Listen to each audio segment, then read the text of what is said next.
Hello, everybody, and welcome back to some WARNO League action. As it is the final phase of the group stage, the final official day of the group stage as well, and we have a Division 4 games coming, then some Division 1 casts, and yeah, we are really closing in on to see how the bracket for the playoffs will look, which top 8 we will get for each division. And in Division 4, all games have been played already, but there was one tie that had to be broken, and that is what we see in front of us here. The tiebreaker game between Pasta La Vista and Sudau Barbares, Barbaresh, as we have 30 US versus 79th here on the lovely map of Death Row. 30 US on the left side here, bringing around a couple of Bradleys already, whilst the 79th on the other side will come in with Spesnats and Modrajvetka and some RKHM. It will be an interesting game here.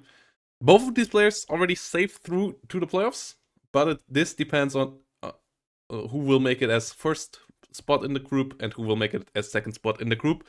So both already with a strong show had a draw in their normal league game and 3 wins outside of it, so really dominating their group. And yeah, third US here is for sure a strong pick on the map. 79, a good pick for the map as well, but the TAD BVs, they struggle to deal with the M1A1H Ace, and the M1A1 itself is also not that easy to crack for them, so it will be a tough matchup, but 79 a bit cheaper, so with some early aggression, for sure could get some solid stuff done here as well. Ever since the latest patches, the difference between them is not as big as it has been like in earlier days of this year. Ever since the summer patches, the difference between Pact and NATO has been closer and closer again. It's still a bit in the favor of the third here for sure, especially in this matchup, but the balance is quite decent. We have TADBV IZDs from the get-go here, double with a coup. Right behind that, RKHM in the north, Special GRUs and Modravedka going around. In the BMP2 versus the Bradley matchup, the BMP2 actually, cost efficient wise, a bit on the top, so if you can just get a lot of BMP2s in that matchup, it can be nice, but the M1A1's not that faced by the Conquerors themselves, so you have to be a bit careful with how many you want to get there. BMP1 Peace, interesting choice here. As usage for the Motostrelki RPG 22s. Another BMP1P here in the south as well, so going for the real cheap way. They have an ATGM that can one-tap the normal Bradleys as well, but it is a pretty slow ATGM, and only 2,450 meters. Oh, no, actually not that slow, but yeah, not that great of inaccuracy and range, so you have to be a bit careful there with the Motostrelkis and their BMP1s when coming around. As we see also the 5 hit point Bradleys, and those don't get one-shotted. Those would get one-shotted by Conquerors still, but by Fagots they don't get one-shotted. And they're coming with the fire teams, some 84 teams with the normal A1 Bradley here coming around. Recon Bradleys are M3 A1s as well. We see some snipers coming around in the north and the south. Recon Bradley behind it. And then on the other side, TDBV and BMPs as well. So yeah, important match for these two. Playoff stage in Division 4. We will cover more than what we were able to cover so far of Division 4, because there were just so many games all around over all divisions. And in the end, obviously, Division 1 and 2 are still the flashier ones. So they in the group stage on this channel will get a bit more love. If you ever guys want to cast some league games, feel free to do so. The more the merrier, really. When it comes to playoff stages and live games, get in touch with me first so that we can check if there's any double casts or so. But if you yourself want to get into casting, feel free to do that on Twitch, or if you want to join in as a co-commentator or so, get in touch on Discord as well with me or others, and like we can get some more casting gangs, more coverage. The more coverage for WARNO, the better for the community. And yeah, M3A1s here coming in from the rear. And special GRUs coming here in front.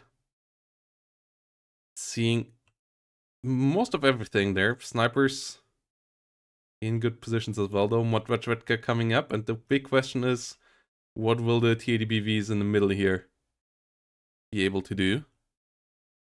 As we have M1A1s coming up as well. And guys, I actually will have to break it here for a split second, as I realized I don't have South. We will fix it in real quick. And then we will go back in. Okay. We missed the first unit dying down here with the BRDM. Yeah. I realized that game sound issue as well. BMP1s and BMP2s coming around. More T80BVs coming in as well. In the center. There is no M1A1s on the other side yet. As third struggles to afford that. That's like the one timing that you have here as 79. If he has an SU-25 already out, that's more of a Abrams hunter, so a bit early here for it maybe. But yeah, this timing here you kind of need to use to start to get a possible snowball online. Second T80BV here not engaging yet. First one gets a kill against the Bradley. That's a good start. SU-25 doesn't get anything done. Gets pushed back by the Chaparral. Oh, Dragons might get some shots off here. Not yet. EMP is coming in. Snipers will get killed off here quite quickly. Engineered Dragon next target. Bradley not in range to see anything here. Smokes off. Chaparral misses again. We have two M1A1s coming in. Yeah, that's the scary part, but a decent amount of damage has been done. One Motostrelki has been killed. Sniper still annoying there. The ADBVs do their job. Another ADBV IZD coming up. Spetsnaz GRU gets killed in the south. Snipers and 50 cals finishing it off there. Well, it's the TADBVs here pushing forward. Motostrelki's pushing forward as well. And yeah, Engineered Dragons under fire. Getting overwhelmed. Double Bradley here from the side. Ooh, that comes in against the BMP-1s. Yeah, that's the range issue of the BMP-1s there. Hitting hard. TADBVs. Oh no, one of them already in range here of the TADBV. Of the M1A1. The TADBV should smoke off. And disengage. SU-25 coming around from the side though. Gets hit by the Chaparral this time around. Chaparral gets another hit in. Not quite getting the kill thanks to the armor on the SU-25, but it gets the third one in. And that one finishes it off. Luckiest Chaparral alive. 3 consecutive hit by Chaparral there on that SU-25. It only has 5% ECM, so... but still, SU-25 there, pretty unfortunate. And that's quite the massive loss there. With only one Bradley killed by it. And the TADBVs now can't engage here in the center. The BMP-1s were wasted a bit there. They should have just engaged together with the TADBVs, then their ATGMs could have been quite nice. Phantom gets pushed back immediately. Bradley gets involved here. Smoke needs to come out. TADBVs need to move back. It's second SU-25 already in.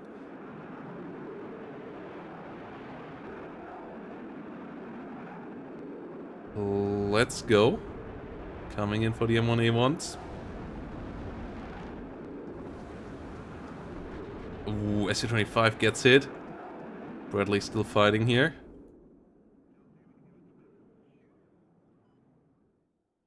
More Bradleys coming in on the side of Bavaresh.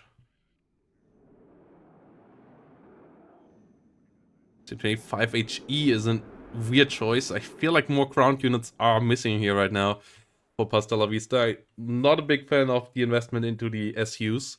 Those can come in later when you are pushing through and the enemy is struggling to afford air defense, or if they try to push you on a flank or so.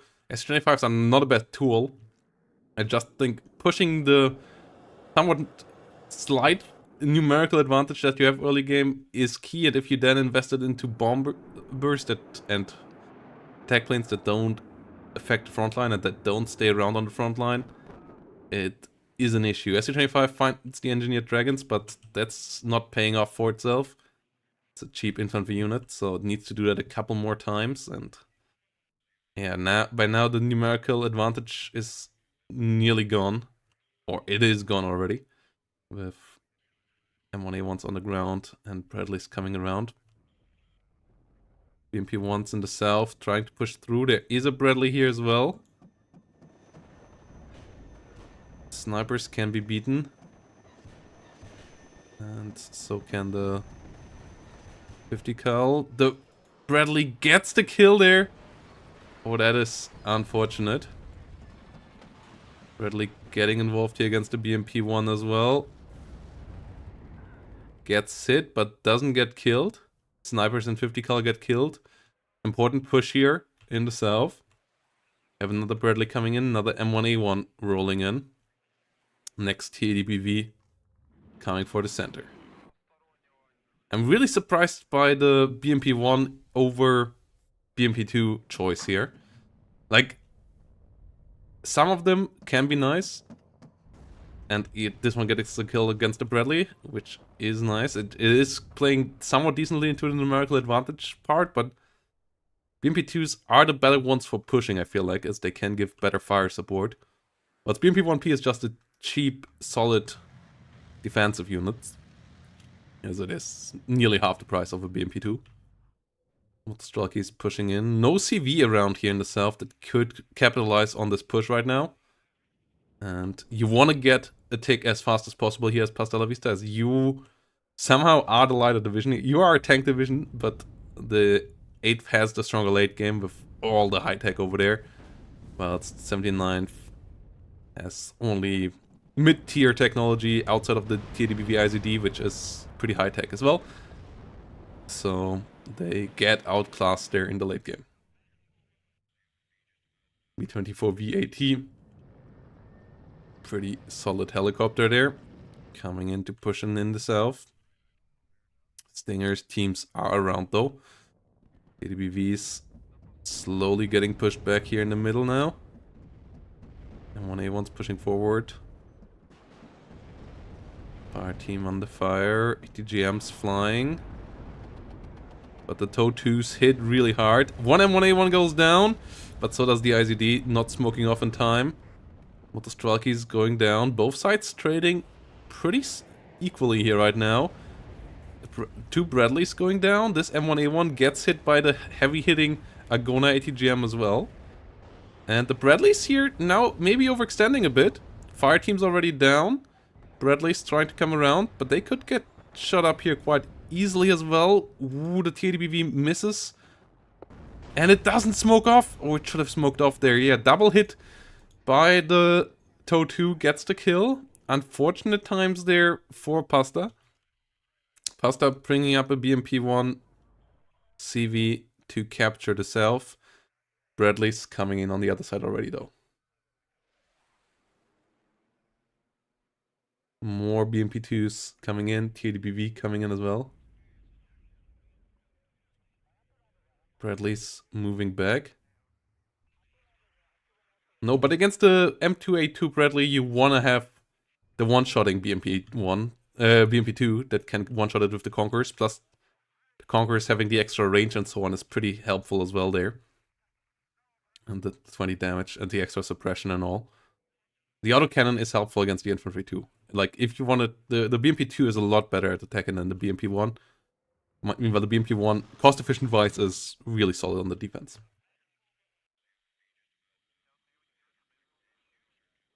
BMP-1P absolutely is a good choice for some situations. I just wasn't quite sure about this one, but it worked out now. Yeah, the center, the loss of one TADBV there, that was a bit unnecessary. Push the balance back again to being equal. Engineered Dragon still trying to get involved here. Oh, you have to be careful that you don't bomb your own vehicle here.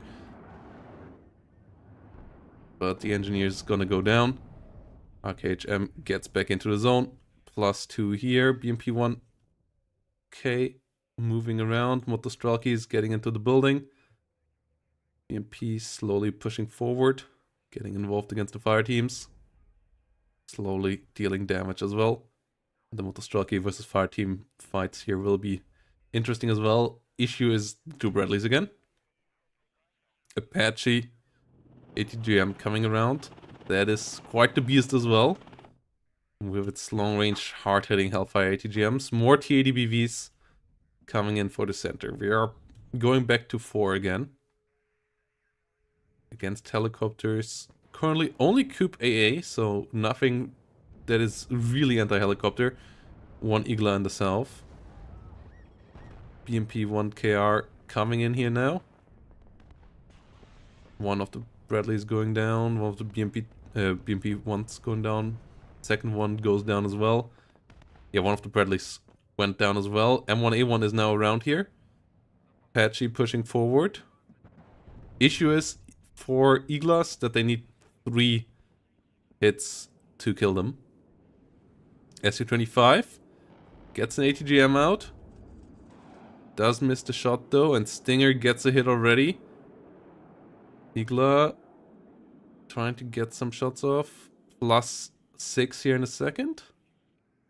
Shouldn't it be +6? Oh no, both center zones are neutralized, so +4 it is. Okay. Igla not taking any more shots here against the Apache as that one is hovering low. MiG-23 AA coming in, gets immediately hit as well. +4, taking up 7 minutes and 50 seconds to victory here.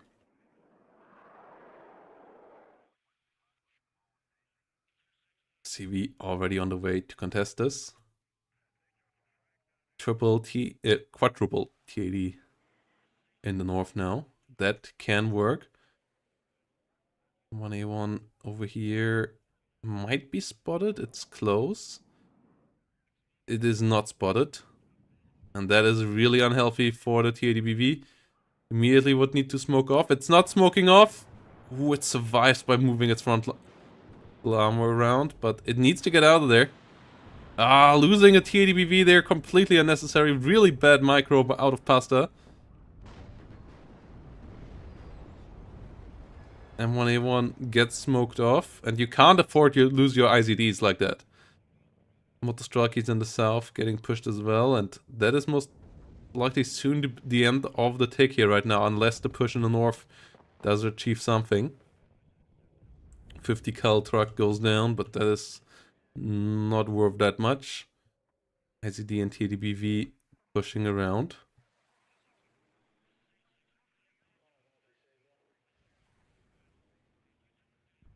Meanwhile, BMP2 coming around here in the rear of infantry.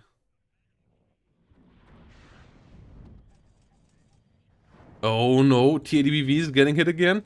Bradley finds another kill. Smoke micro out of pasta here.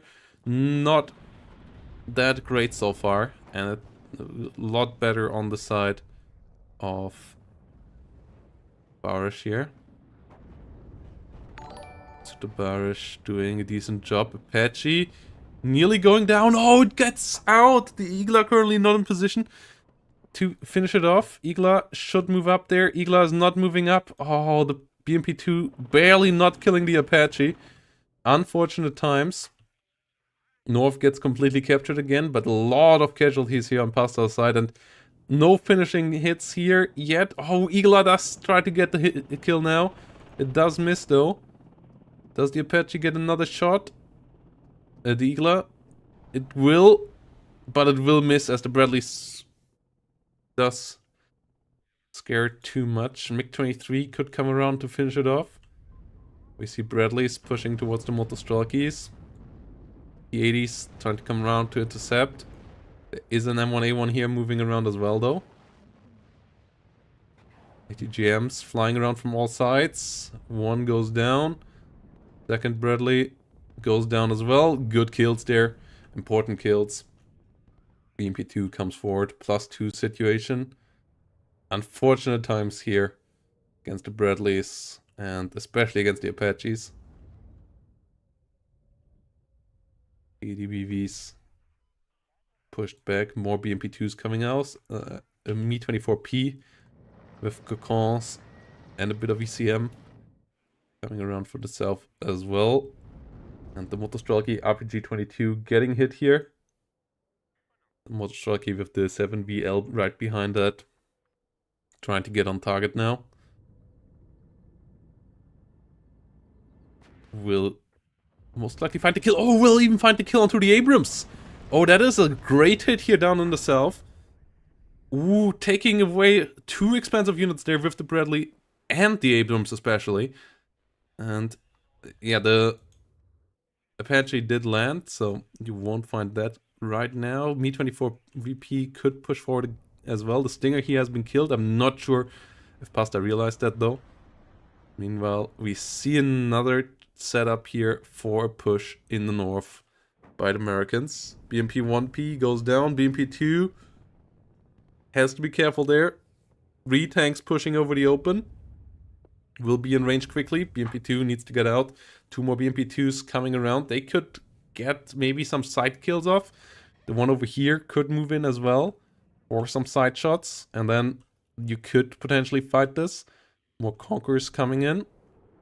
Outside of that, fighting against 3 of them will be tough. BMP-2 over here in danger. Gets shot down by the Bradleys. Double hit from the TADBVs, but the M1A1s will retaliate here. Get some good hits against it.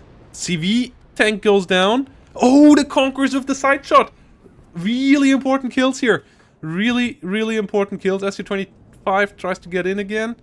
Coops struggling with the AA planes. Getting a hit against the Eagle. BMP-2 goes down, but 2 important kills there. BMP-2s go down again. Okay, the Bradleys doing a good job. SU-25 trading here. No ammo anymore on the Coops, so both planes will make it out alive. But really key kills there by Pasta. Motostrelkis and BMP-2s. It's moving up here. Helicopter actually could move north maybe to do some action. +2 right now is helpful for Pasta though. And that's already getting Pasta closer to victory here. Tick by tick.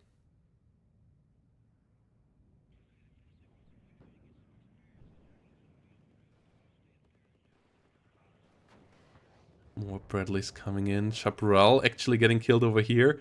Running too close to the Motostrelkis. But infantry here in the center. Even getting on top of the transport. Of the supply vehicle. Gunning that down. ADBVs struggling now with the heavy push of 4 Bradleys. But if you micro them correctly against these HGM vehicles, can shoot and then scoot. Yeah, first one down. 84 infantry all down as well. ADBVs are hard to push like that with IFVs. Yeah, 2 down, 2 fire teams down as well. The Abrams is around now, but it's only 1 Abrams. Second Abrams coming up though. BMP-2s and a TADBVK coming up. More BMP-1Ps behind that. Plane's not the most successful here. Oh, the TADBV misses. It should get a stun out here now. Smoke. Smoke comes too late. Oh no, the stun gets it. BMP-2 goes down in the south as well. And the blue death ball now rolling in here. Really a surprising amount of air investments from the 79th here. And yeah, the trades seem to go now in favor of the blue team, even after the losses of the Bradleys and the fire teams there. They still have so much more coming. BMP-2 is trying to come around. Me-24 VP P coming in. We have in the north F-15 patrolling the sky. That's the reason why investing into air here is really risky.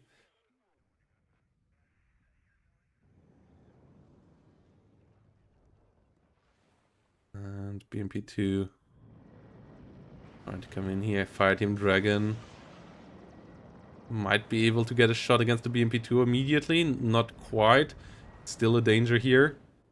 CV pushing up, and that will change the situation here quite heavily as well. Chaparrals in good spots. Fire teams in the forest as well. No artillery or anything like that. So Pasta will have to brute force it through here. Fire team 84 under fire. That one will go down quickly, but more units coming around. And the Bradleys get the quicker aim, as they also have the higher veterancy here right now. Trading 1 versus 2.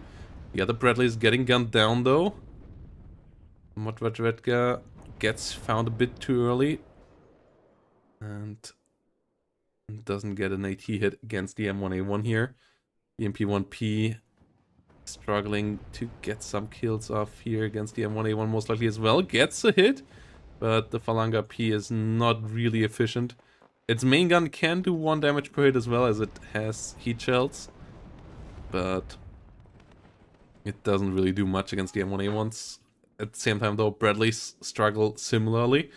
So solid trades here for Pasta La Vista in the end nonetheless. Infantry pushing forward. Motostrelkis have to be careful. Getting involved against the Su-25s though. Getting that gun down.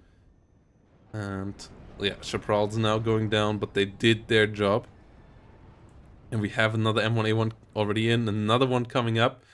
KDB VIZD and Conquerors rolling in from the rear. M1A1 gets gunned down here. Second one gets an armor explosion as well. Cooking off here. Cooking off real badly. And gets cooked as well. Pasta getting the absolute maximum out of the T-80s right now. Needs to get the leader soon to repair again. But has the point lead. And now has the tank lead on the battlefield as well. 1 M1A1 versus 3 T-80BVs. One of the T-80BVs desperately in need of repair. But that's still a really significant amount of tanks in the lead here. Might change in a second though. TOW 2 changes that already to a 1 versus 2 now. TOW 2 team there. Pretty massive. Chaparral immediately hitting the helicopter over here. Helicopter flying back, going low. Engineer Dragons attacking. Mi-24P goes down. 80BV IZD rolling in. Can still deal with the M1A1, but the TOW 2 that would need bombing or something similar. Bombs coming in for the engineer instead right now. Zingers and Chaparral still around. Engineers get deleted. Su-25 gets hit another time. T-80BV in trouble. Gets hit. Needs to smoke off. Yeah, no artillery or bombers against the TOW teams will be problematic, as they can damage you quite nicely. T-80BV did retreat now. More supply necessary. Another T-80BV coming in. As the Apache has been repaired as well. And we get a second ATGM Apache out as well.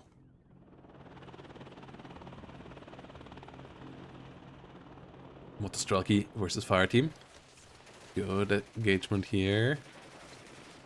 For the Fire Team right now is the Motostrelki out in the open. Resupply coming in. Still a decent point lead here for Pasta. But 15 minutes is not a short time in WARNO game length. So the time's still absolutely there to change the outcome of the game. And the Apaches have little AT that can keep up with them here right now. Coop immediately finds a hit. Is out of ammo though, so might struggle as well. ATGM goes down. Coop out of ammo. Still trying to push forward. That's not what you want to have it do. The ATGM helicopter is missing twice there, as it is pretty stressed out. But the third time is the charm. And it finds the hit. Artillery finally coming around. Second Coop. Can that find 2 consecutive hits onto an Apache? It can't. Apache now getting an ATGM out. third missile of the Coop misses as well. And now there is no AA here helping out anymore. And that is a really massive problem.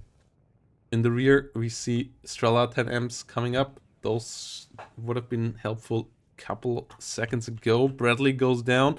Apache ATGM goes down somewhere. I'm not quite sure where, but there was a third one that just got killed, but the other two still around here. Katie's pushing forward. Watsdika coming in against the toe 2. Trying to find the kill. Engineers getting hit here. Apache slowly trying to move forward. Fireteam Dragon under attack. Oh, BMP-1 goes down. And another ATGM Apache comes in. And we have a lot of TADBVs getting hit here. Strelas getting a kill against one of them. 2 more still around. And a couple of vehicles here just running a bit too deep into that. And without the Coops, you can't send in planes. Like, the Coops can help you trading against enemy planes, but without them you can't really do that. Strela trying to aim, but on the long range. Oh, gets the route here. It's actually pretty big, especially as the Strela now has the full-on reload. And it already got the other Apache, didn't it? Or did the SU-25 get it? It's only one Apache left now. But there's still 2 T-80s on the front line. No M1A1s here. Game is still really close. Resupply needs to happen. 3 T-80s actually even. So, yeah, game is still really real here between these two.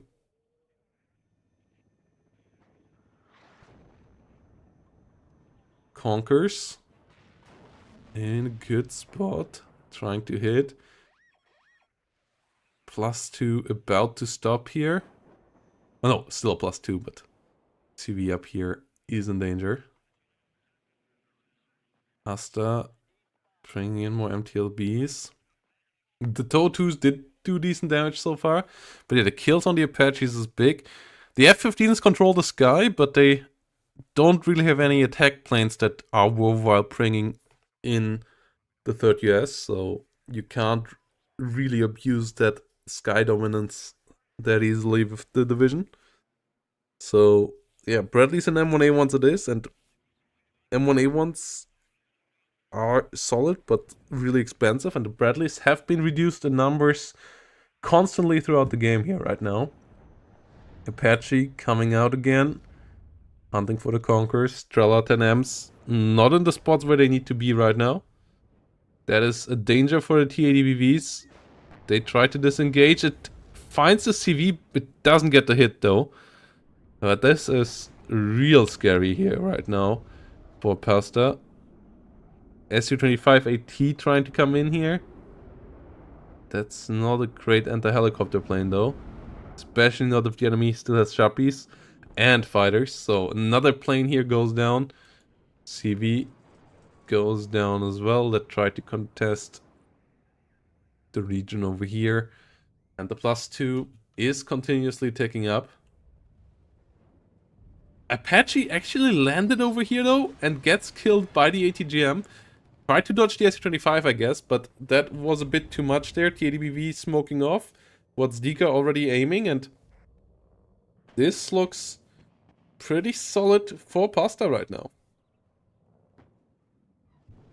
The ATGM helicopter was a big part of the combined arms against them. Without that, they have to worry a lot less about anything flying and can focus way more onto the tank combat, and that is currently going pretty well. BMP-1KR got its engine destroyed. It's a bit unfortunate, but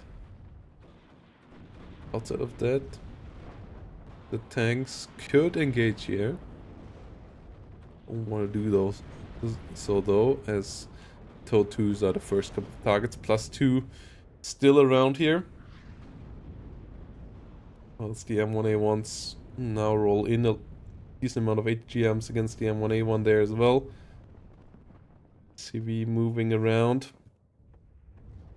TDBVs. Try to move forward. Another toe. Gwatstika will have another job. Another TDBVK coming up from the rear as well.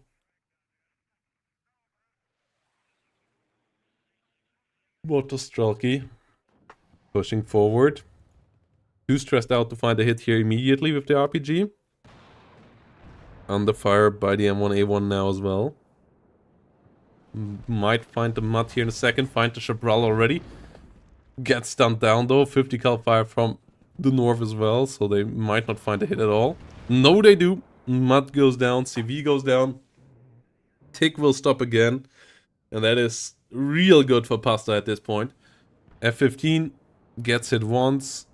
Doesn't get hit twice. BMP2 and T80s ready to defend this northern sector as well. That would give Pasta the victory if it stays at that. 8 minutes, 27 seconds remaining. Pasta in a really solid state here.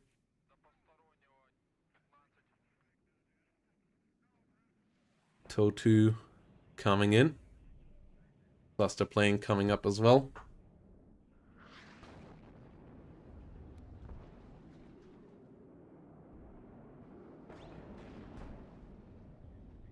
Toe 2 on the fire. M1A1 in trouble as well. Bonkers. Ooh, M1A1 CV needs to smoke off. Doesn't smoke off. Gets killed. This might be game here. HA pushing forward, but it has no support.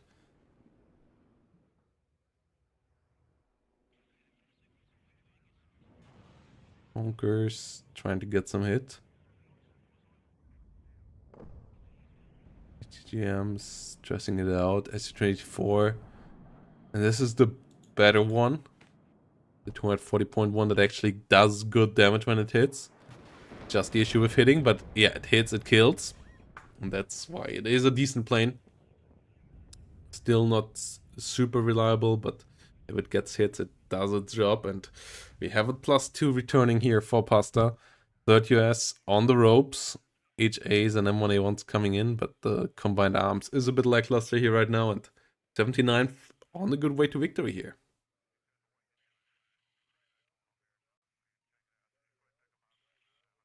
And we have a surrender.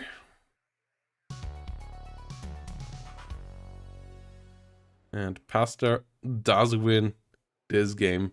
Yeah, really solid play with the T80s there. BMP's doing a decent amount of work as well in the early pushes in the south. One of the BMP 1Ps getting 2 Bradleys. Paying off really well. And yeah, it's just a slightly more affordable 8 combined arms. Constantly fighting, constantly trading, playing to the strengths and the advantages of the division in that case. And getting the job done. As I said, I still have to be critical a bit about the airplay. I don't think that was too impactful. The SU-25s and so on were all kind of a non-starter. But on the other side, the Bradleys were thrown a bit too easily away. The Apaches were not as impactful as they could have been there.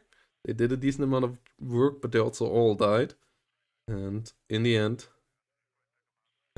Pasta La Vista does get the W here and moves up as first in the group. And I might have made a mistake by putting those results in. As I might have read that wrong. That means though that we just can't switch Pasta and Mael here.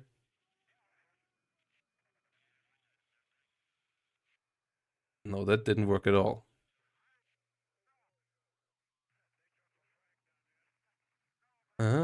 What? Now everything is messed up, no? Like this should be... What? Now it threw everything around.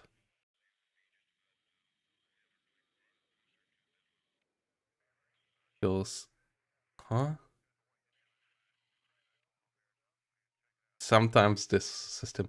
I will have to double check on all of this again later on. And make the matchups right. But yeah, Pasta moves on together with all the other guys that you can see here. Group stage wise, 3-6, the biggest steamroller in Division 4. With Wolfie, number 755, coming up there as well. Oh no, Sontier and Wolfie still had to play one as well. I might have to reopen it all again. Right, we're waiting for one more tiebreaker in this. And then Atla and Biguman and Sneaky and Farid as the last ones in Group D here. Bigman, 2-man coming in as second place here. And yep, solid place here. Really impressed by how vigorously Division 4 was getting into it and how quickly all the games were played. Everybody just got in there with a lot of energy, played the games, and got it done, and that is fantastic.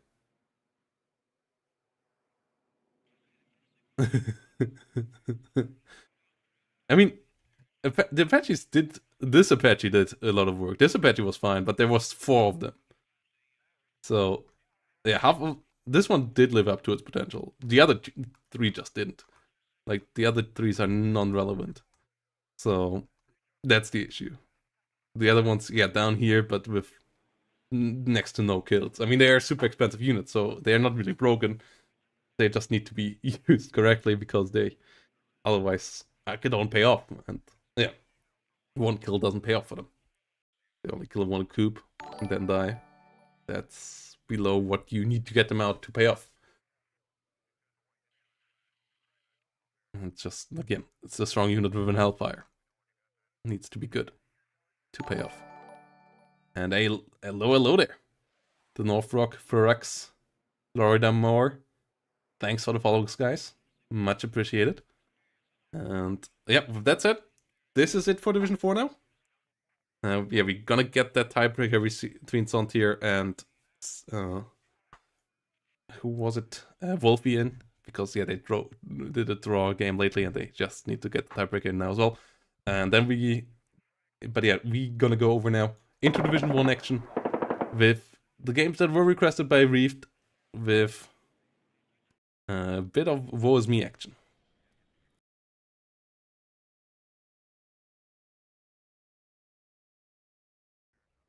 So here we go again, returning to Division 1 with a bit of Fortitude Fans versus WSME action, as requested by a certain Reef in the chat on Thursday. And we might get a alright co-cast for the second game. He responded to me and said that he would be up for it. He wasn't yet, so let's see. But we have T62s here coming up en masse for Fortitude.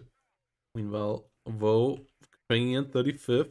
KDA, a division that Fortitude really enjoys lately, that in general is played a lot again. And yeah, we have seen successes with it. We have seen a couple of failures on the Mount River map. But in general, it's a division. Not the strongest for deploy, not the strongest top tier, but a lot of air spam.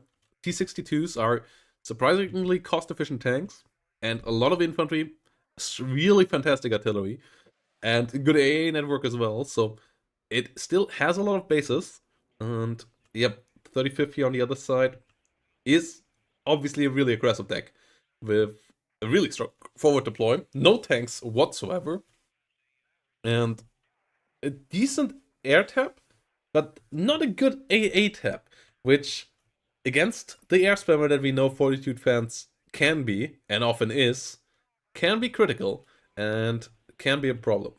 Like, nobody spams as much air as Fortitude Fans, and as well with it at the same time, and that could be an issue when your best AA unit is an Eagler. So we'll see how WSME can deal with that. The fighters of 35th are pretty cost efficient with MiG-23s and MiG-29s, but you have to be careful to not lose them to the Books that could come on the other side. We start with Osa and a Book already, as otherwise you are pretty naked to the MiG-21 bombardment and so on that the KDA will throw your way.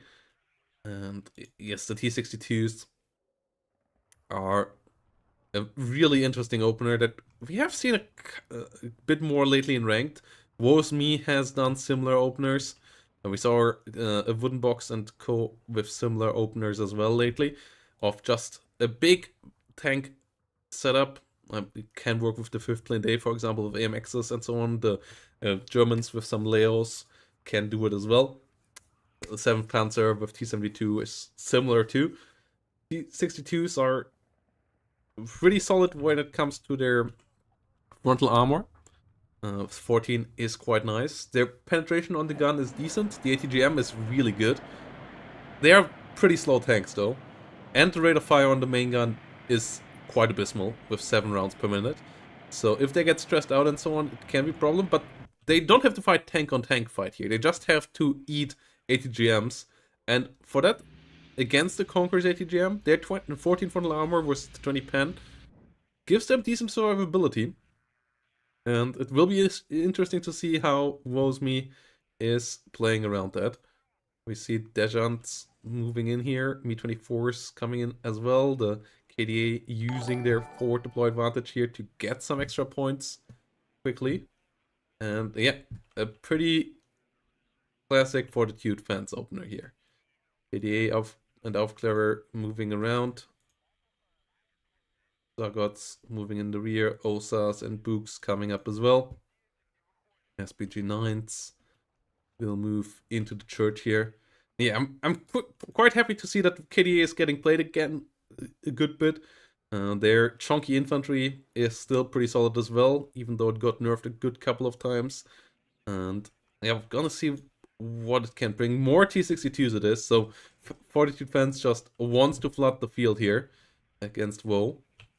And let's see if WoW is ready for this. And what WoW is expecting. WoW has a MiG-29, brings some AA. Might expect stuff in that direction. Has figured out that the whole south is empty. Can't bring the CV in there. Question is, what does WoW do once the T-62s are spotted? You kind of have to leave the field to them. You can't really fight them. Osa gets a route onto the Mi-24V AA here. Pushes it out. Aufklärer in the north under fire by the Medis. Conquerors getting involved here, but will not hit. And the issue with the T-62Ms is as well that you can't fight them easily with a couple of ATGM vehicles. Like, yes, they are slow, but they have an ATGM that is long range and fast. So if they spot you and your ATGM vehicle, they can just outfight them with ATGMs. And that might be a problem. BMD2s are what comes in here on the other side, together with a bit more AA. BMD2s have a Conquerors, but they only have bad stealth. So they can't really hide, so the T-62s will find them. +3 here is a nice start for WoW. And it will even go up to a +4 here, potentially. But Fortitude fans here with a classic Fortitude move. Now it's SPG-9 sits on the church. T-62s moving back a bit. Aufklärer under fires. ATGM coming in. Ural nearly gets sniped. Doesn't get sniped there though. MD2 the control. APV sitting in the south. Sitting around. Yeah, there's a couple of different philosophies for sure for this division. I wouldn't expect the Smirch spam that, for example, a Stardeck would bring around here out of Fortitude fans. Like, but that really speaks for KDA, that it has so many playstyles by top level players as well. We saw the Medi just complete rush deck with a lot of BTRs. We saw the Neff attempt with a really strong plop of KDAs with their infantry coming around. And yeah, we see just more T-62s coming in here, trying to get in. But WSME still holding off on any attacks, giving the enemy more time here.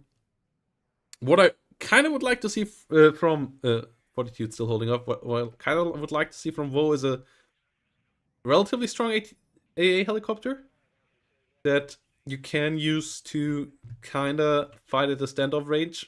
Against the Osas, you still have to be careful. they have decent anti-helicopter range and they are fast, so you will have to be careful with the K50 or Mi-24 VP.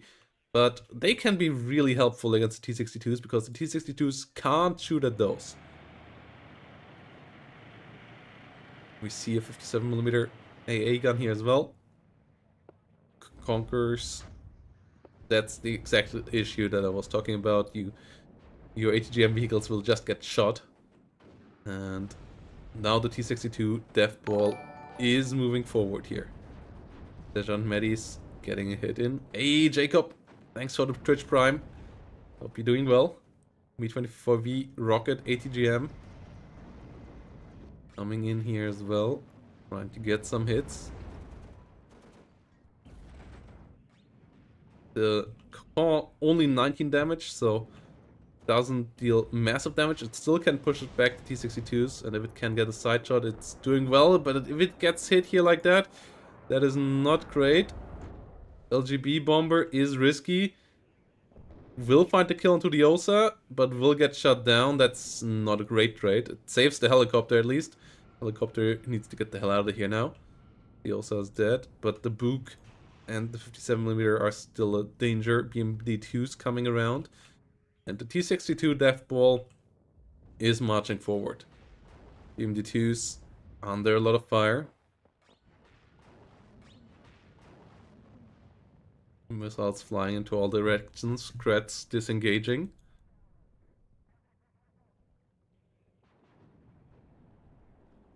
Gus going down. 29 not the answer. Ka-50 on the other hand. If you can use the Aquila nicely here and you just play a bit with standoff range and don't suicide all your vehicles into the T-62s, then you can do a decent amount of work. T-62s here constantly smoking off.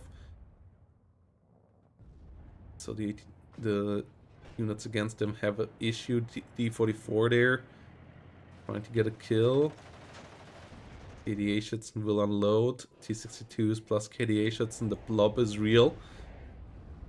+4. Now nearly up to 1000 points for Vodo. But Woe will need to get a couple more kills here. Stay in a trading manner. Kula really has to be microed kind of godly, but you can micro it nicely. It's a fast flying helicopter. T-62s are slow tanks, especially once stressed out. The AA vehicles can't, at least yet, be everywhere at once. So the Akula is the tool to use. It's not active yet though. MiG-29 is flying too deep here. Book is turned off as the seaplane is coming in. Okay, I guess it was just a bait here, but it didn't get bitten here by Fortitude. And no AA against the MiG-23. MiG-29 on the way out. MiG-23 out of ammo. Akula getting involved now. Smoke coming up. Doesn't want to fly into the range of this thing. 7mm would be pretty deadly. But if it can get its Vickers on target against anything here, it would be pretty big.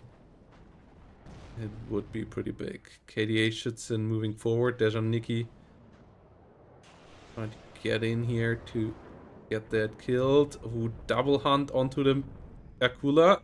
Gets stopped. Akula still alive. Needs to be repaired. +3 happening still for WSME. Up to 1100 points. But in trouble now in the middle. The kill onto the AAA planes though, pretty important. Means that the units that Fortitude Fans has to suicide onto a unit like the Akula now have been reduced, but the ground units here are really low now for WSME. Engaged the force a bit too early on and a bit too direct. Exactly what the T-62s want here, especially in this matchup. Unlike the 35th, doesn't really have the forces to deal with that, and now they just seem to run through. And the question is, what do you do at this stage? There's so little on the ground here now for Woe. Woe trying to get more Conquerors and more Medis teams in there, but with the smoke micro and the survivability of the T-62s, that can get either hit or two without dying, there is still a problem. SPW going in first to scout and will realize that there's currently just nothing in that zone. And Fortitude Fence is pushing WSME into a troublesome situation here now. A lot of Malyutka Ps coming around as well. Oh, and we see the Akulas getting involved. Me-24V rocket.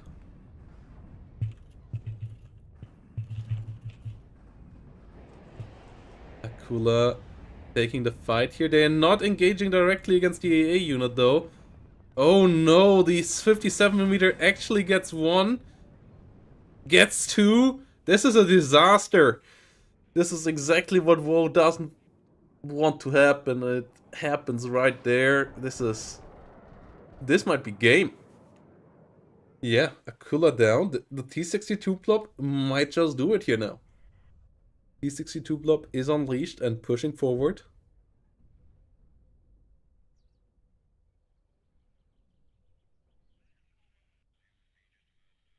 And the Kampfgruppen der Arbeiterklasse Airport pushing forward into the 35th. Will get into the zone here. Okay.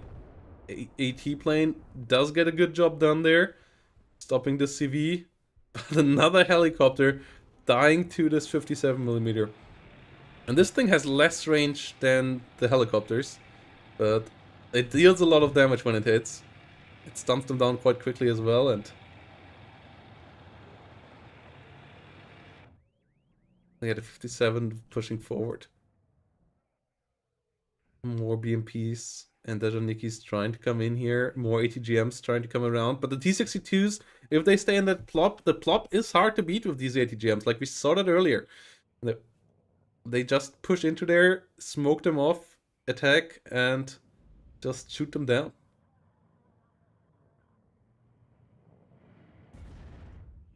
57mm goes down. The Akula got mismanaged. All the ATGMs earlier got murdered over here. And yes, CV comes in here now. Fortitude Fans starting the tick. A bit of real line recon going on, but not real action. BMP duties being brought in. More infantry for Alpha. And we still have a lot of T62s here now. More of them getting repaired in the rear as well. And the Conquerors coming around here. Trying to get in. Niki and Pulumachiki pushing forward. MiG-29 flying across. T2s hitting the Dejaniki Pulumachiki. They will have to get out of there in a second. And there's too many KDA shots near now for the infantry of WSME as well. +2 is on. WoW has a decent advantage in points, but that doesn't help you if you have nothing on the ground anymore. MiG-27 gets immediately pushed back. MiG-29 in danger as well. ADA coming around, and yeah, the lack of ground recon right now is really telling. That was what led to the loss of the helicopter here, the 57mm stunning it down, killing it off, because nothing spotted anything anymore. The helicopters need to spot for themselves, and they don't have good optics, so they had to fly too close. AA range opened up, they got stunned, they got killed. And yeah, all the other stuff died here already. Like the ATGM wall was attempted, but it just didn't work out. Because the T62 push is the counter to that. You can't do the normal 35th playstyle of just spamming ATGMs, because they can just smoke that out and efficiently tank that away against all the Conquerors and just shoot it down quite quickly. And if you have ATGM vehicles, their long-range fast ATGMs can beat that as well. So the classic ATGM wall that 35th usually relies on, not efficient in this matchup. So the helicopters were necessary, but yeah, they came in too late and they didn't do enough. But the ground units all died next to them, and then the helicopters died as well, and this leads us to the position we're in right now. T-62s, MiG-27 still doing a decent job here in the sky. Trying to come around again for the next one. Doesn't get a kill this time around, just gets a stun. And nearly dies there. MiG-21 bombers on the other side. Get a Conqueror's kill. 29's not around. +1 for Fortitude fans. 40 points per minute. Me 8 TB. Helicopter here on the packed side. Really weird little helicopter with some gun pods. A decent amount of rocket pods as well. And then some Malyutka Ms. MiG-29 in the sky. Doesn't get the kill there. OSA currently activated. Doesn't get deactivated in time. As the MiG-25 seat does miss twice. Unfortunate times. MiG-23 trying to hunt it down.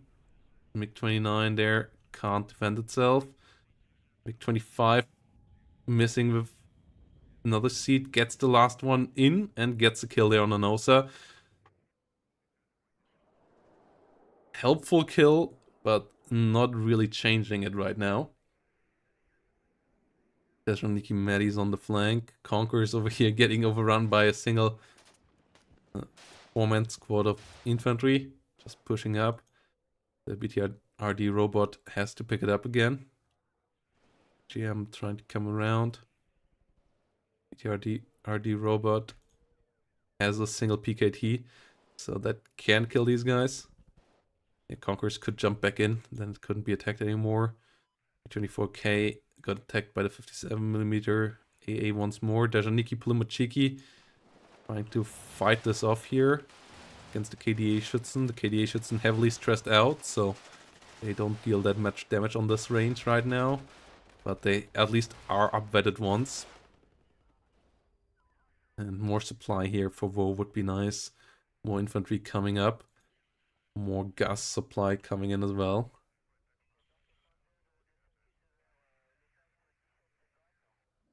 BTRD robot sitting in here as well.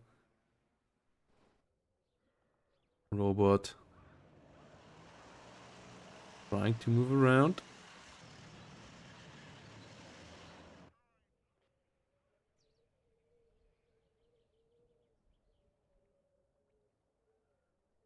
But yeah, okay, it still finds the crowd yet.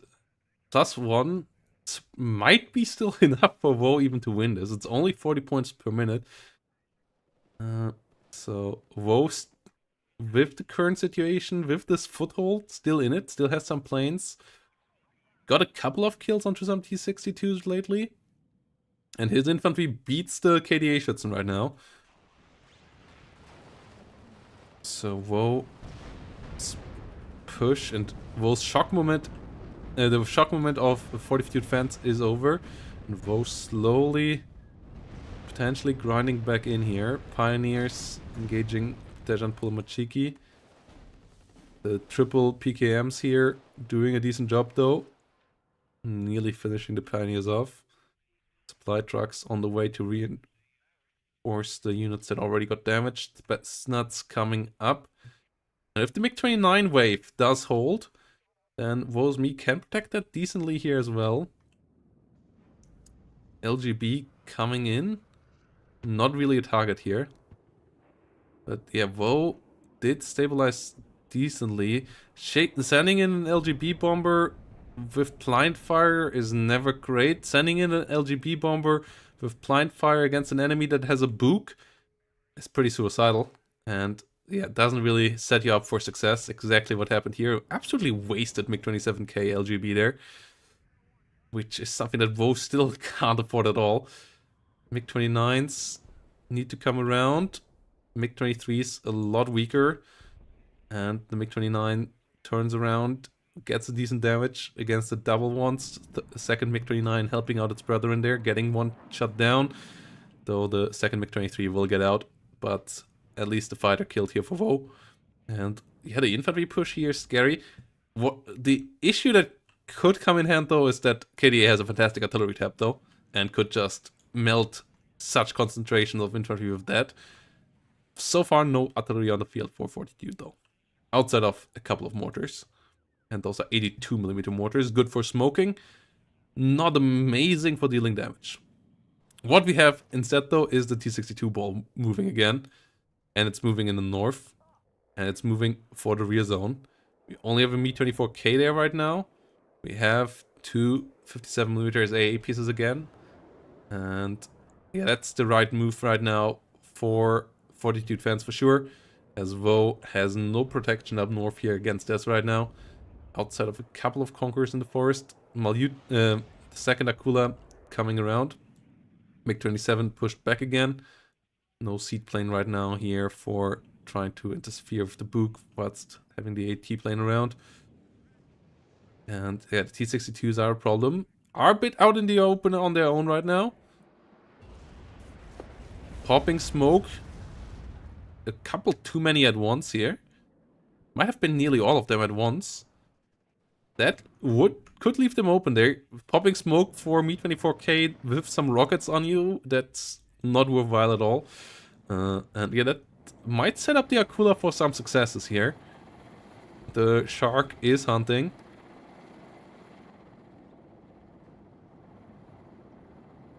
Has to be careful. Ooh. Ground units under fire. Yeah, that's what happens to your ATGM vehicles. That's exactly the problem that I was talking about earlier. And Akula has to be careful now. Flak 57 is coming up, but you can micro against that. Seaplane coming around as well. Doesn't find the Buk. Finds the Buk with the second round. Oh, and we still have MiG-21 HE coming up here now.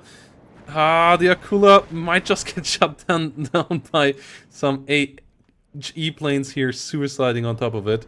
That is Fortitude fans. He is good with his airplay, but that's not because he loves his pilots. It's because he hates his pilots. What makes him good, he just doesn't value his pilots' lives whatsoever. He just uses them as a resource, and that's what we saw there. One MiG-21 going down, the second one heavily damaged. If you get an Akula for that at this stage in the game, that is good enough for Fortitude fans. And yeah, Vo got the push out here, got the kill. And the second Mi-24 helicopter coming in here. This one has Kokon ATGMs, trying to set up for getting a hit against the AA vehicle. Oh no, what are they doing? I have no idea what happened there. I have absolutely no idea what happened there. The Conqueror saves it in time, just in time to run into some Modschützen and some T-62s though, so it still might go down here. Oh no! The Reservistenführer with the Strela is what gets the kill here in the end. I don't know what exactly was the issue there. If there was some weapons turned off or something. Like, that was weird behavior out of that vehicle. If it lost line of sight on it. Because the Mi-24K was behind. I think it lost line of sight. And then tried to find it again and pushed forward. But yeah, those are the losses that Vo just can't afford right now. +4 situation here.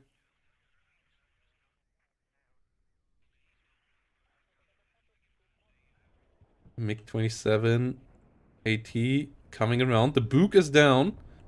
There's still an OSA though. But at least means that the MiG-27 will survive. And it got a kill. Tank numbers going down. Oh. Okay, yeah, getting out before the Strela could find another kill. We have Dejaniki and Spesnats coming in here. That can deal with these infantries quite nicely. Mi-24K helping out from the top as well. Urals getting sniped in the rear here. Dejaniki Medi's pushing forward. Vo is trying to set up for a flank here. MiG-21's coming around, but MiG-29's already on interception course. Getting one hit. Getting the kill. Flying the wrong direction though. Whoa, that is risky. Strela comes out. Strela doesn't find the kill. One MiG-21 79 damaged and out. The other one's still around and fine. MiG-21 bomber got deleted. And Spesnut's pushing forward. And blue has pushed into the rear, has the +4 right now, but they ran out a bit of steam. And they lost the air dominance. They lost a lot of their AA network as well. As the seed play here out of WoW is really solid. The lack of helicopters is a problem, but Baby Kratz could help out. And yeah, lately the trades have been pretty terrible for Fortitude. Fortitude trying to do it with the smoke play here.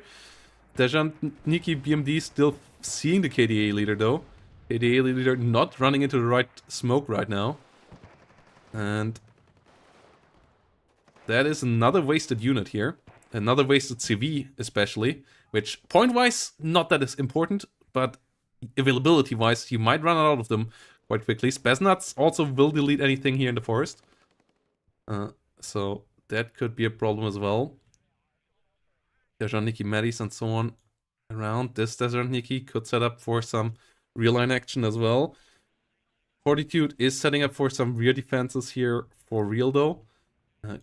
Yuat's Conquerors struggling against the T-62s. The T-62s, there's still 3, 4, 5, 6, 7, 8 of them around. That's potentially too high of a number of T-62s still.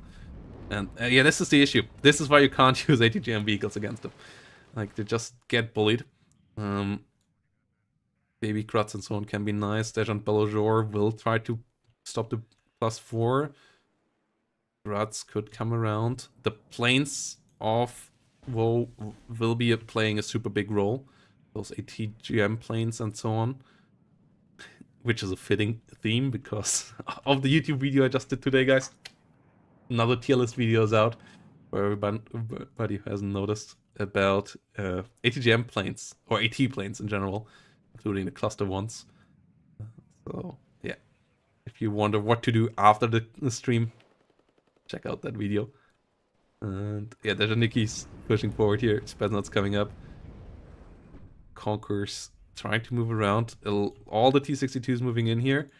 Baby Grad doesn't quite know what to fire upon yet. It has set on target now. Maddie's coming in. The wastage of the LGB bomber from earlier. That would be so helpful right now. The LGB bomber with a quick reload time, coming around time and again right now, would just be so big. And the rockets coming in now. Pasta did win with the 79th earlier. Steamed potato.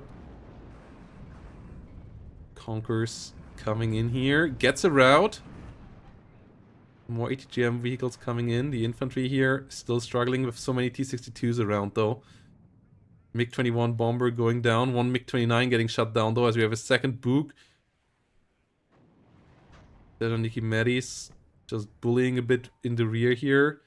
More of the Dejanikis trying to move around. Big T-62 push to the south now though.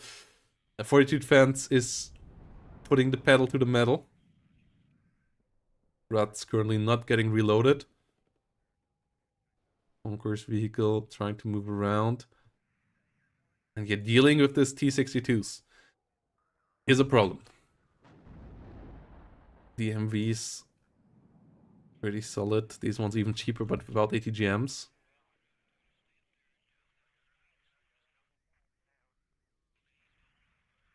Sergeant Saperis moving away. Zagorodiat sitting in here. T-62 M1s coming in.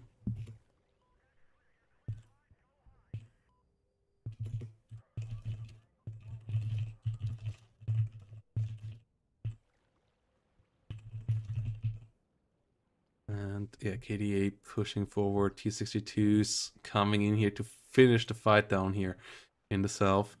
And the rear zone is so heavily under assault right now. Fortitude WSME in trouble. MiG-21 trying to get the kill there. Not quite getting it. Two T-62s going down. One in the south, one in the rear zone. Fortitude trying to go for the capture here again. T-62s pushed out for a second. And Redka killed, so this zone will be captured, but that is way less important than the +2 zone here in the rear.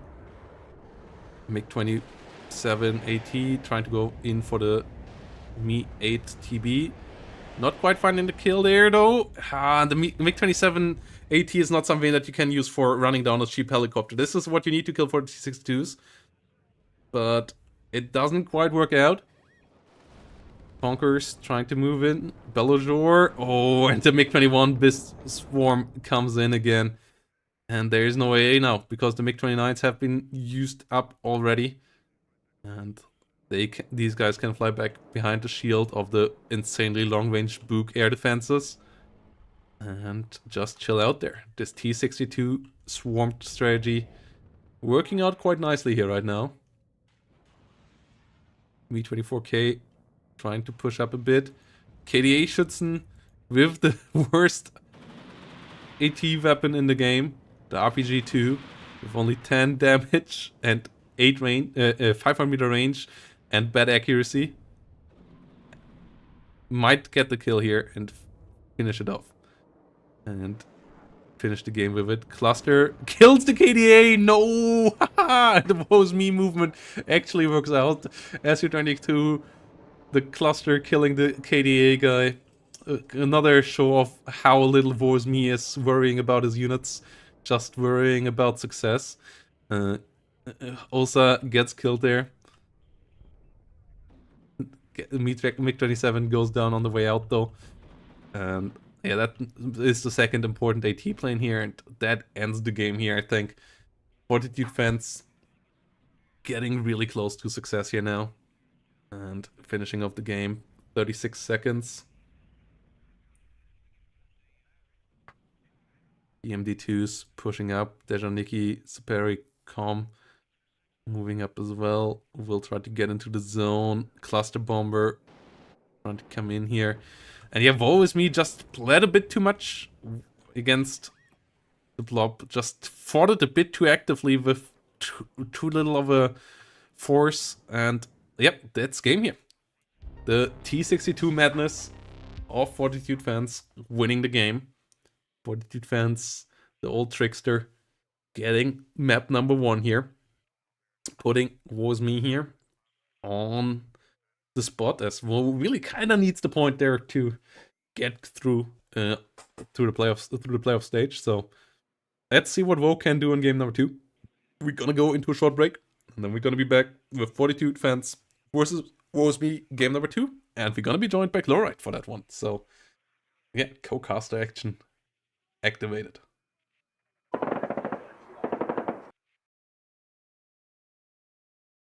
So here we go, everybody. Game number 2, WSME versus Fortitude fans, and we got a co-caster action going on. All right. Hell yeah! It's the WoW games. I've been looking forward to these. I was having a drink with a very nice hairstylist, but I didn't cut it short to be here to the cast. But when I saw Protos's messages, I started running because I want to see. I watched the last game and the 56 versus KDA. Amazing work from both of these players so far, and already looking at this, the way that these players are going to deal with the Two Lakes meta is choosing the medium tank divisions. With we're already having a 5 stack of T-72s going down to the expected area. But what do you think about this? A quick shout out to how you guys can support all of this action, and that is Matcherino. So Matcherino coming in here for the sponsorship of the whole tournament, which you can do by going to the Matcherino link and click the claim code button, and you add money to the prize pool completely for free, and it goes to the players. You can find the payouts in this bottom already. There is a couple of stretch goals, including me getting another Cold War uniform for the finals when I will suit up again. So if you want to see me in another hot uniform again, help out the prize pool. And thanks to everybody who already contributed and helped out, getting us to $237 already, which is really awesome. But yeah, let's see if we can push it further on the Matcherino. But let's go back into the action here. Yeah, let's talk about another Fortitude madness. Yeah, I actually have a DDR camo jacket. I'm gonna wear it too if I'm on camera. But yeah, so I would like to point out for any players who are wondering how do I play against airborne, Protoss, please select the T-72s and press Shift and see what you can already see what Fortitude Fence is thinking about opening against this forward deployment tank division. Yeah, he's just setting it up in front of the town, being slow, slow B here, just like in game number 1, where he waited and gave the +4 away for 5-6 minutes straight, just getting more and more tanks out. And that's, I guess, what we're gonna see here out of these tanky boys again, trying to roll them into Zulu. On the other side, we have a couple of Chieftain Mark 9s, which are pretty comparable to the T-72s that we have here coming in. The Chieftain Mark 9s and Chieftain Mark 11s.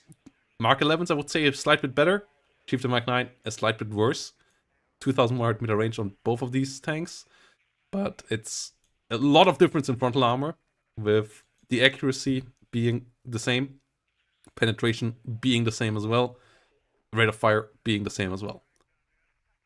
So, yeah, but like 30 points for 5 points of frontal armor is a massive advantage to the T-72 M1s, in my opinion. The front armor, of course, can be penetrated by Milan too, so you can't be careless with it on Fortitude Fence's side.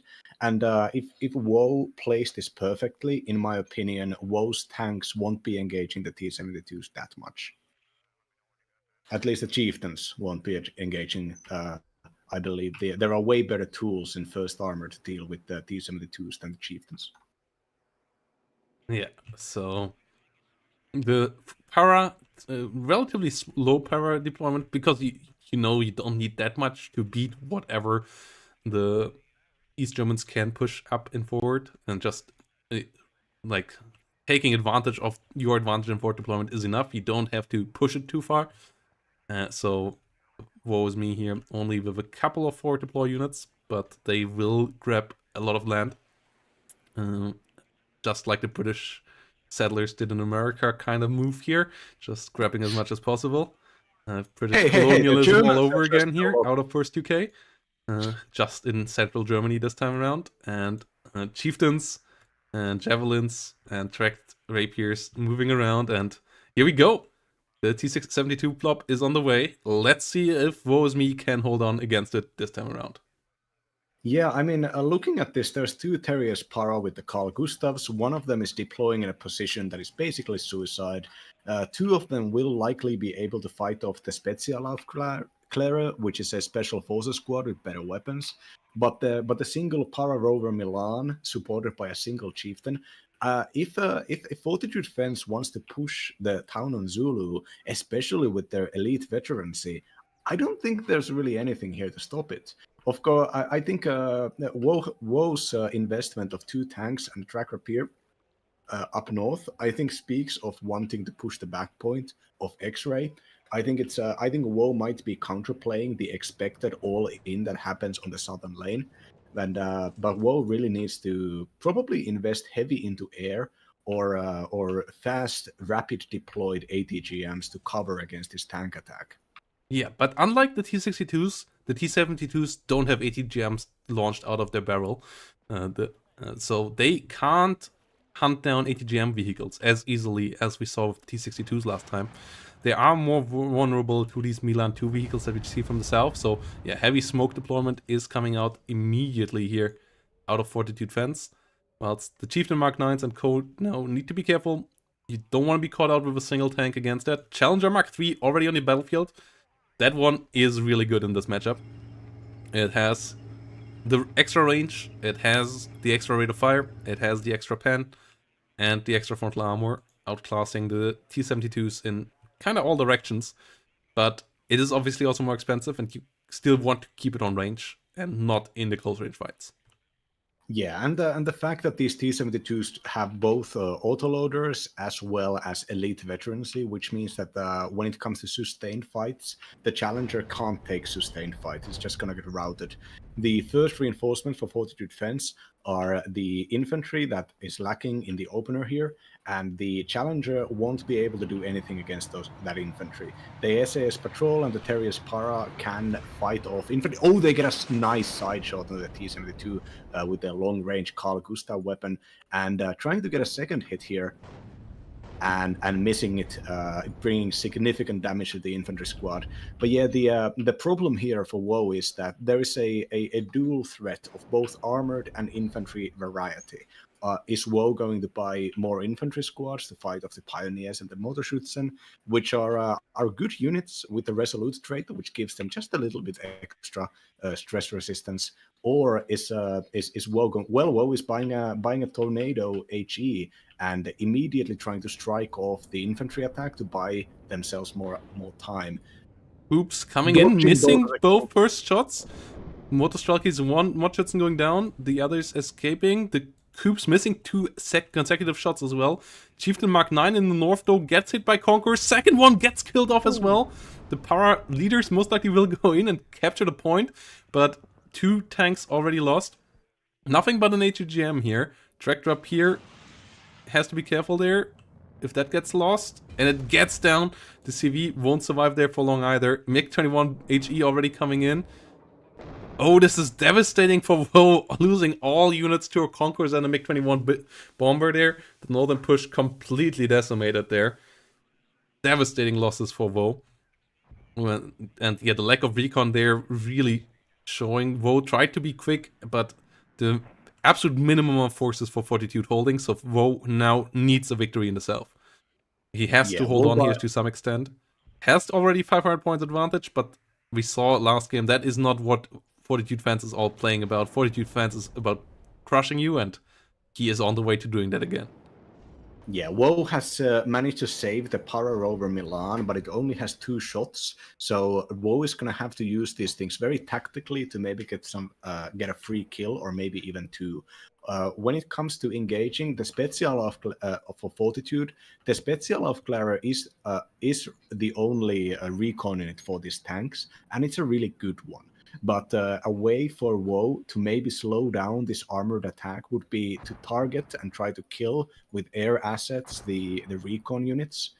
But this is of course risky because they are standing right behind them is standing 2 coups. And this is a very powerful combination of units so far. And WoW really just needs to keep the game going and needs to keep the engagement from not happening. Any kind of engagement that happens right now is bad for WoW. WoW needs reinforcements. Javelin LMLs trying to hold the line here.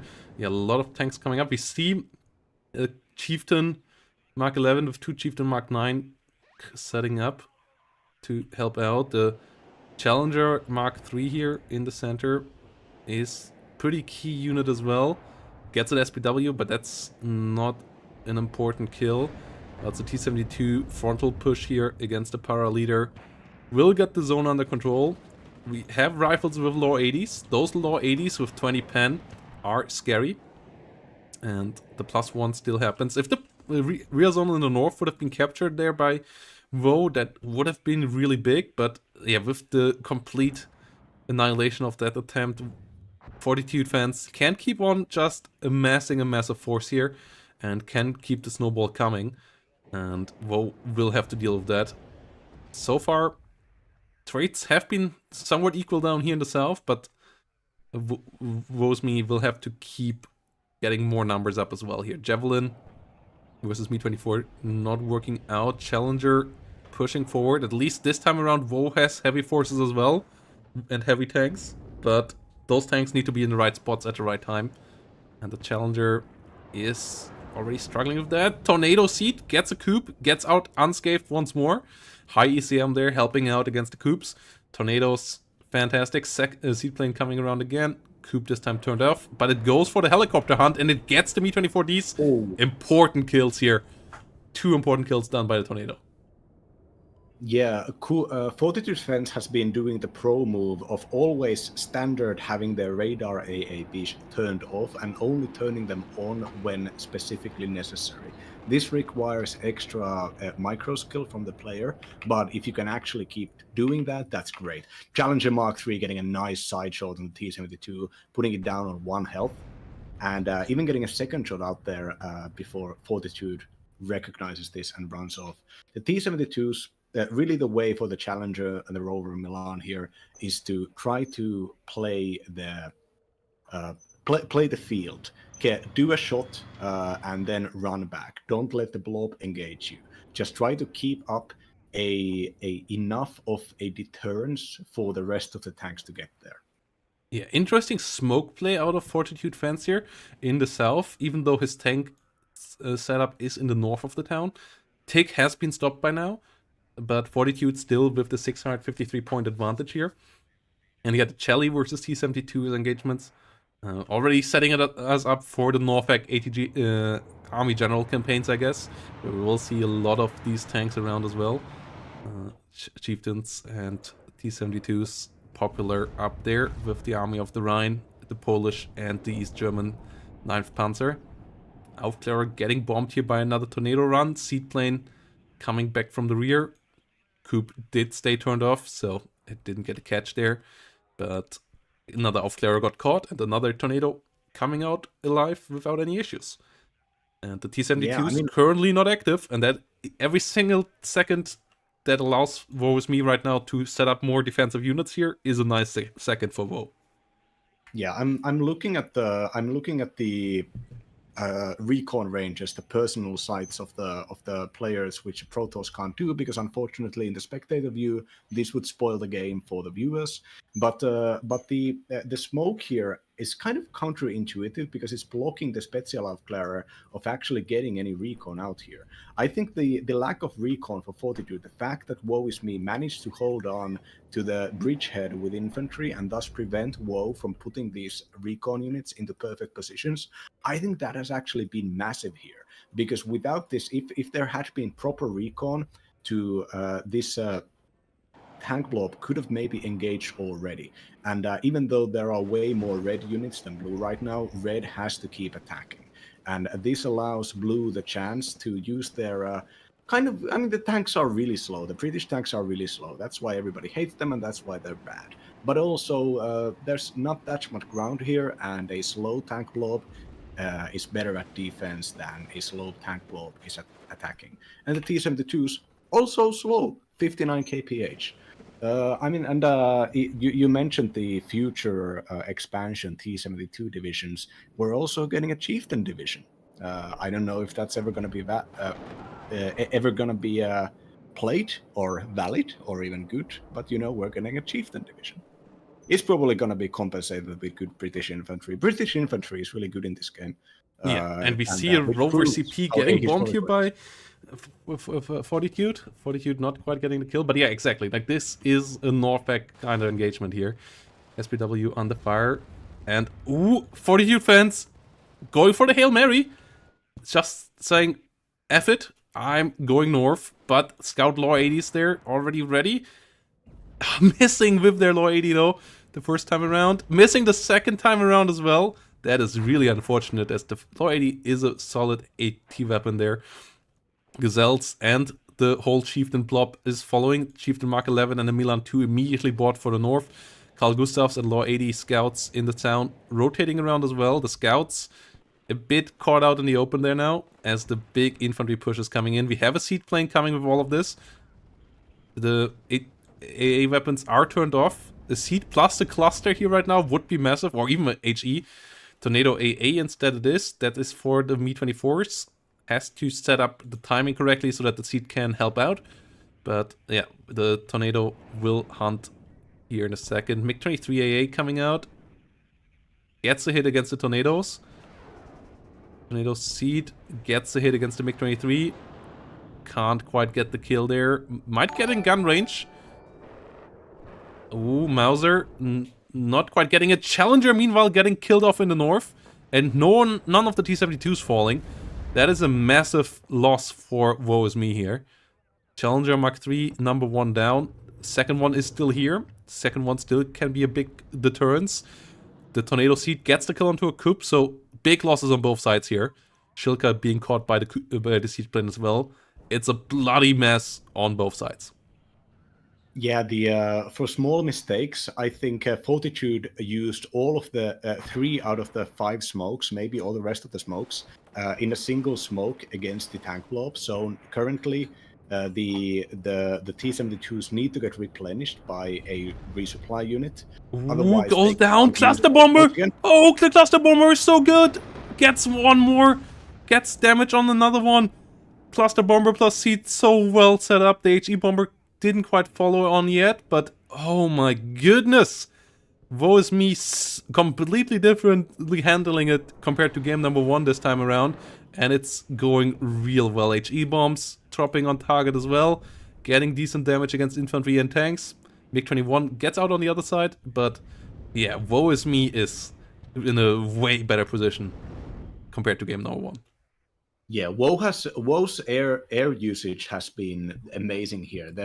Both the luck and the fact that the siege plane has been a constant threat, meaning that the coups need to get microed. The coups already also are not moving with supply units, which means that after they shoot their 3 missiles, they can't really do anything afterwards. Also, sending the AA plane along with the siege plane, meaning that the air fight was going to be happening with the coups not being able to participate. These small details allowing WoWSME to just keep buying more time. Yeah, and Warrior Appliques now on the battlefield. These are a fantastic tool, one of the most important and strongest tools of the first UK. They push into an area also where there's currently no AT infantry at all. It's all Pioneers on the side of Fortitude. So the Warriors can do really well with their RAR, and their Milan 2 ATGM is a fantastic tool against the T-72s as well. So yeah, 2 Warriors will stop the Pioneers completely, dead in their tracks. They can't do anything against them, and they will just get shredded by the Rarden. Has no AT weapon infantry in there, no mod shots, no anything like that. And Rover CP already coming up to contest the zone again. The Warriors doing a decent job, and even the T-72s have to be careful there. Oh, Conquerors not quite catching the Rover. And the Chieftain and Challenger ball is repairing on the other side, just like the T-72 ball, but the T-72 ball heavily diminished. Yeah, the fact that the WoW can keep threatening Zulu with this massive superiority on the enemy side just tells you how important micro and unit control and positioning is. From the start of this game, WoW has used a smaller amount of units after losing a bunch for no reason up north. The WoW has been fighting against a superior force and using both some decent bits of luck, but also an excellent pieces of positioning to threaten and make sure that the enemy is going to keep on building up their front. Because when you're in a obviously superior attacking position, it's really nice to just keep buying more stuff because you already understand that you are in a powerful position, and when the engagement happens, if just a couple of hits go in, if just a couple of threatening missiles get fired from your side from the wrong positions, the enemy might think twice. And for now, I think Fortitude has thought twice quite a few times. And using the warrior appliques there, if your enemy ever overinvests into pioneers and doesn't send a regular infantry unit with AT weapons, you always want to be punishing them by driving a IFV or a BTR right next to them. It's the small details here that really make me like this game.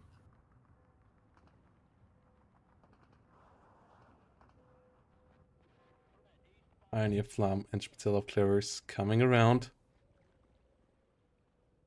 Pushing forward. And yeah, connecting the bot as well.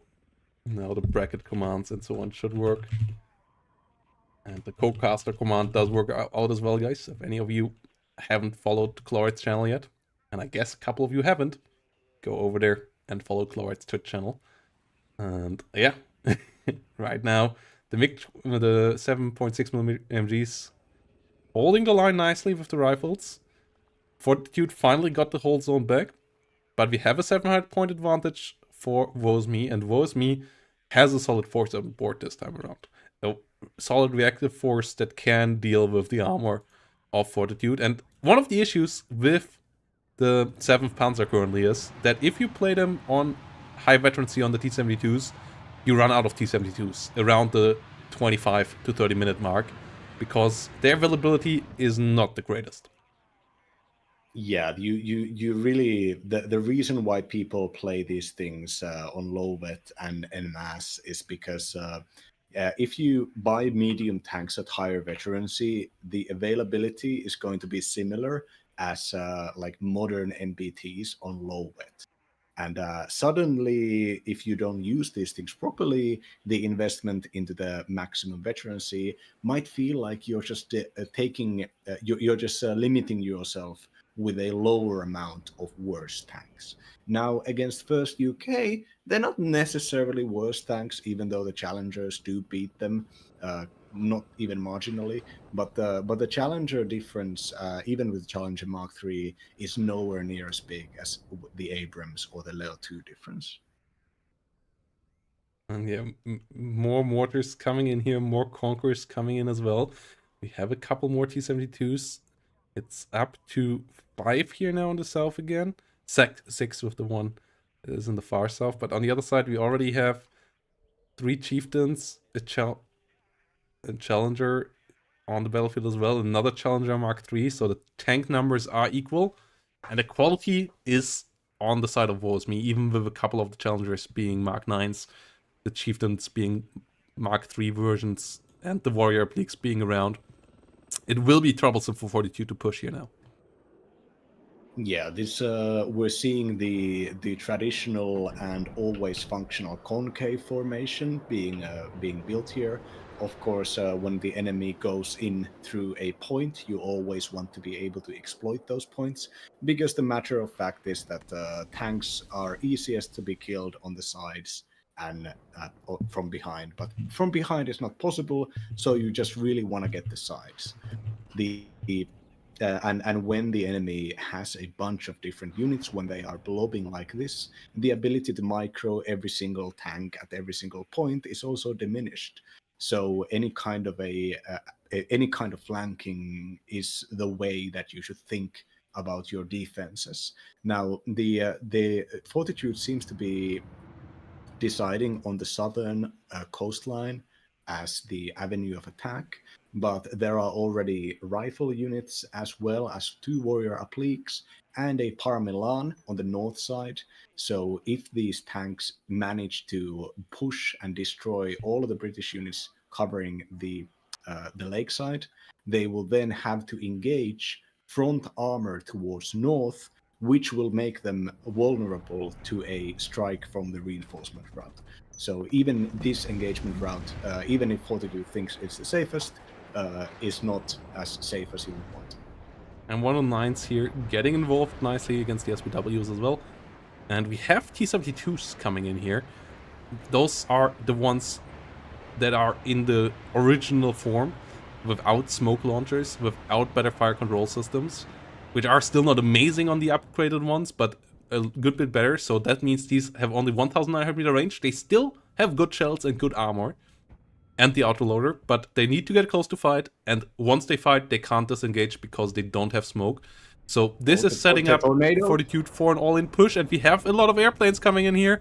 Clusters and bombers coming in, SPWs dying. HE bomber, not with the best drop. The seaplane gets murdered by a lot of MiG-23 AAs. Tornado coming around, trying to help out against them. We have a couple of tractor piers. Tornado's not with the best hits this time around.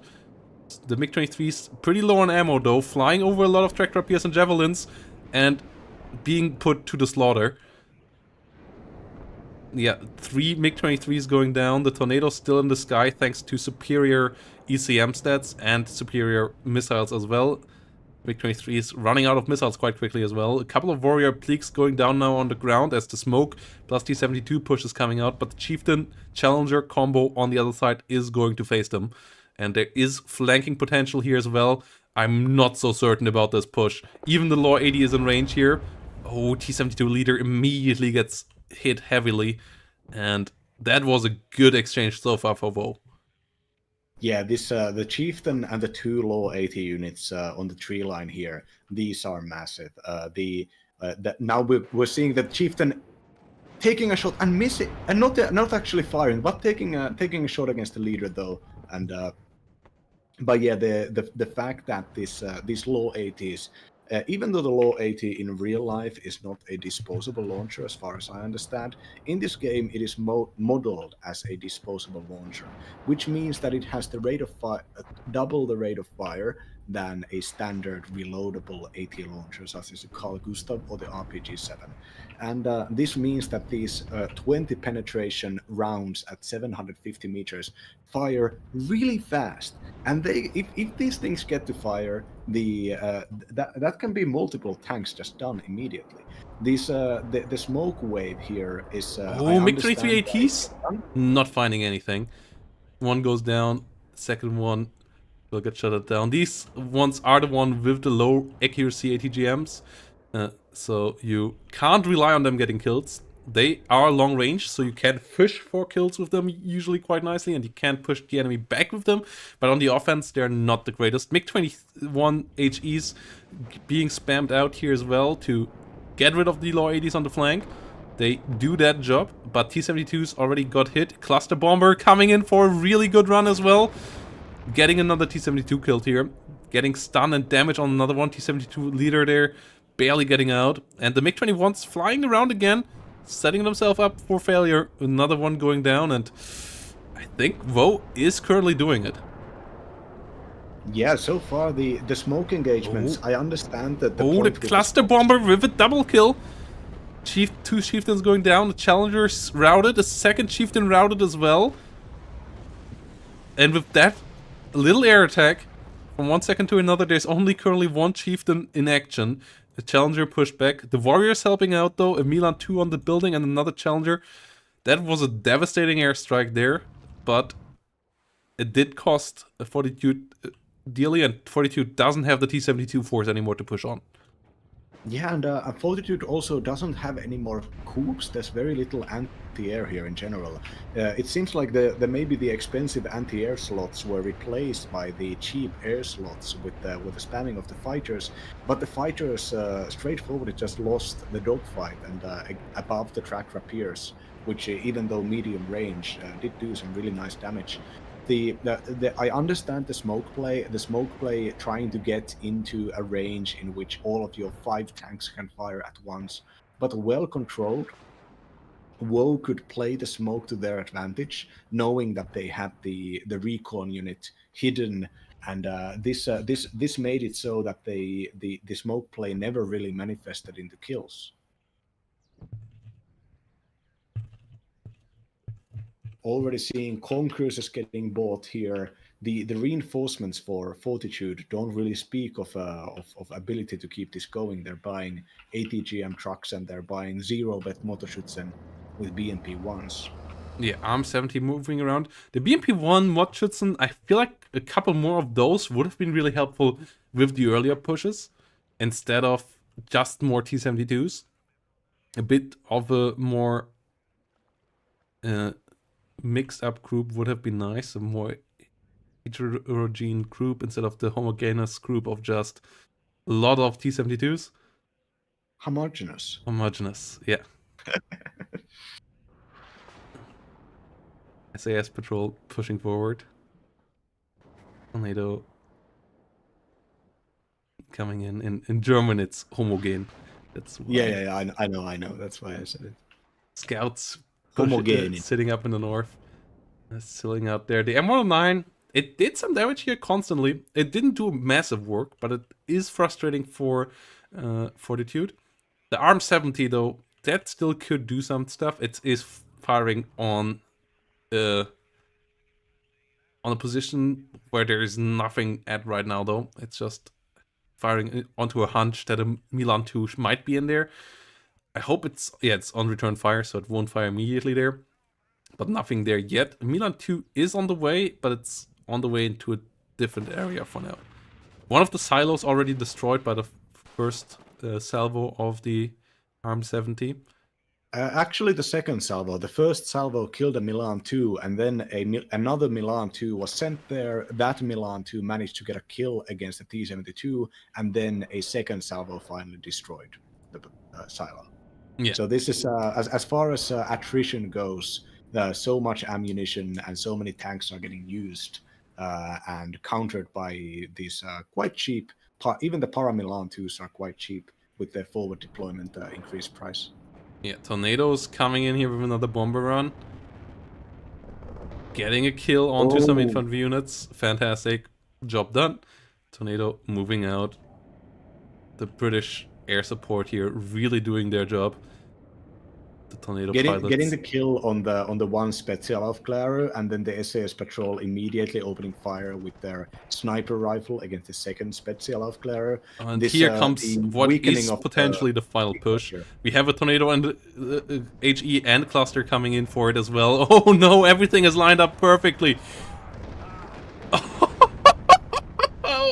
think this is game ending now. This was the perfect cluster run. I'm not sure we had a better cluster run in the tournament game yet. This just destroyed freaking everything. It got the T-72s, the T-72 leaders, it got all the infantry in front of it as well. This was just perfection. Timed and executed perfectly there by WSME. The clusters and SU-ATs here out of Fortitude fans now trying to get some damage in as well. Fortitude with his classic air spam. But the quality of the air is what is most likely going to win this game, not the quantity. The MiG-23MF goes down as well.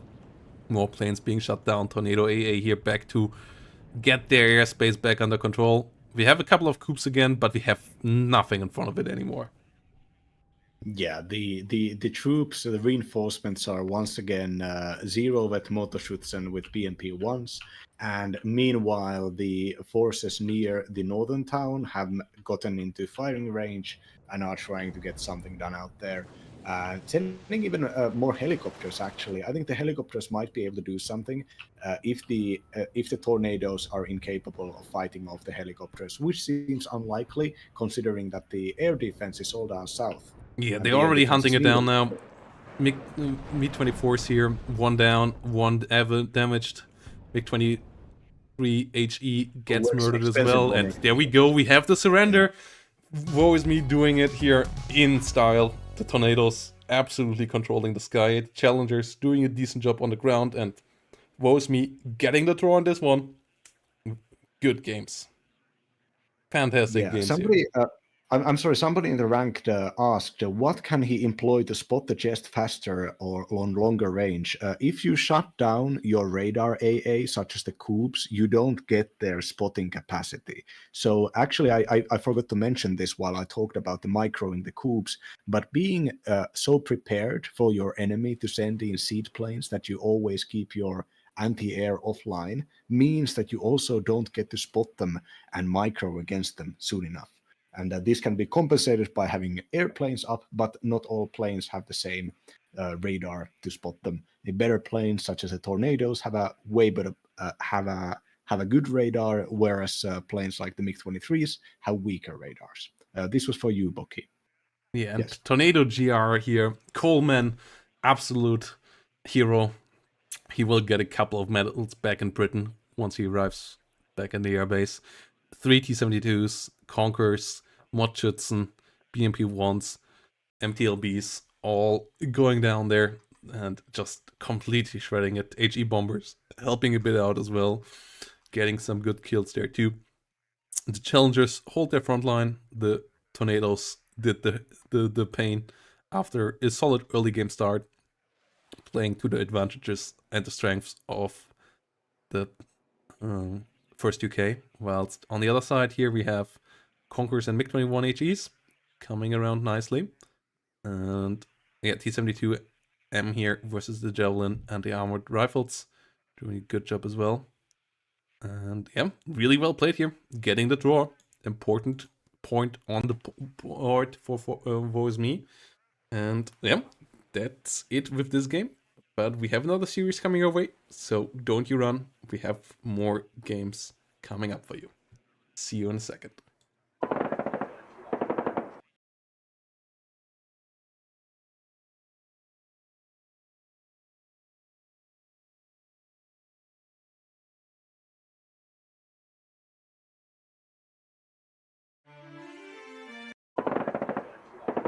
So here we go with the right series this time around. The right game. It's still the right series, but yeah, now you already know what's going to happen. Match-up wise in game number 2. They can't see it. They can't see it. Oh, wait, they can. Absolutely Okay. can. And we have Sonderwagens and SAKs coming around here with CVs. I have the lovely Berlin command for Sirius Gunther. But on the right side, we have WSME coming in with the 4th Mordschützen. And yeah, it's a really tough matchup. WSME with a victory against a wooden box, with a draw against, like we just saw. So victory here would be important. Sirius Gunther, same thing. A loss against the Fortitude fans puts them pretty much on the spot as well. So a really important series here for both sides. And if you want to help them, maybe getting a bit more motivated. And I see my Chunka coming in there with a big $50 contribution, getting us closer to the next stretch goal. You can do so via Matrino. All you have to do is click the claim code button up on the top, and you add 25 cents to the prize pool completely for free. If you then also subscribe to the Matrino YouTube channel, you add another 32 cents for free, and without you having to pay anything. And if you follow Puzzle Kingdom, don't have to stay. You don't have to stay subscribed to them. You can just unsubscribe afterwards. Yeah, you could do that as well, for example. And yep, here we go. Fallschirmjägers moving around. Though they have good content over there, guys. They have decent tournaments and not too much content. It's not a spam YouTube channel. So yeah, if you like esports, they have good coverage over there. And we have a decent amount of stingers coming around here from the rear.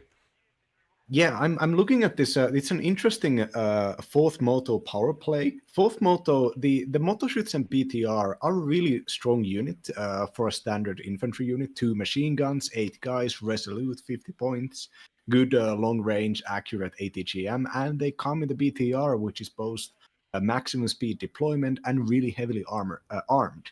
So investing in only 2 of the expensive special forces units, these Fallschirmjägers, 2 of the also expensive special forces recon units, the combat swimmers, the Sprengtaukers, and then investing heavily, actually now deleting all of those. So what am I even talking about?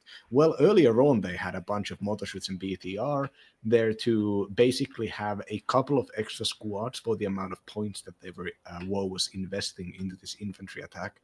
But WoW is thinking otherwise. This against Berlin Command has really good units and is quite efficient if you fight on Berlin Command's terms. Their units are pretty fast deployed. They don't have a lot of armor. They don't have a lot of infantry support, but the infantry units themselves can compensate for it. So WoW trying to get most of the points out, or most of the usefulness out of the points that they spend on Zulu is very important, because the HE damage that can be brought out by the Foxes and the AMX-30Bs, the autocannon tanks, as well as the kind of pseudo forward deployment that can be brought out by these very good PSSEB special forces, can immediately wrestle control of Zulu. And to fight this fight, every single possible man has to be on the ground there. But what did WoW use the points that were originally in the Motoschütz and BTR? I think might have been into aircraft. Berlin Command famously has maybe the worst air defense in the game. Yeah, we have 2 helicopters here, which I'm surprised by, because whilst their AA tools lack the range against aircraft, they have the TRM 2000s, they have Mistrals, and all of those are pretty good against Mi-24s and Mi-8s, so the helicopters here are quite risky by WoW. And TRM 2000 getting in range, but only getting a couple of shots off, and getting killed by the Mi-24P afterwards. But we have Stingers coming up now already as well, and Yeah, this MiG-24P is in a bad spot right now. Yeah, I guess the ability to maybe get a couple of salvos and kill some expensive forward deploying special forces squads, I guess that's Ooh, worth it. MiG-21's But here coming come in the with the reliable bombing runs damage against the dealers. town, though. Really good hits there. MiG-24P really lucky with the Stingers so far missing, but they finally get the kill. P4PC goes down, FSEBs go down, the MiG-21 bombing runs, that's what you really want to use against the Berlin Command. They struggle to retaliate against that. Lots of Fallschirmjäger Sprengtauchers now clean up the rest of the infantry. The AMX-30s, though, really good fire support. Yeah, the thing about the Sprengtaugers is that they, as well as the PSSCB, they have the false flag trait, which is that they are committing serious war crimes. Don't do this at home, kids. Don't dress as the opponent. You will be sent to The Hague, maybe, theoretically.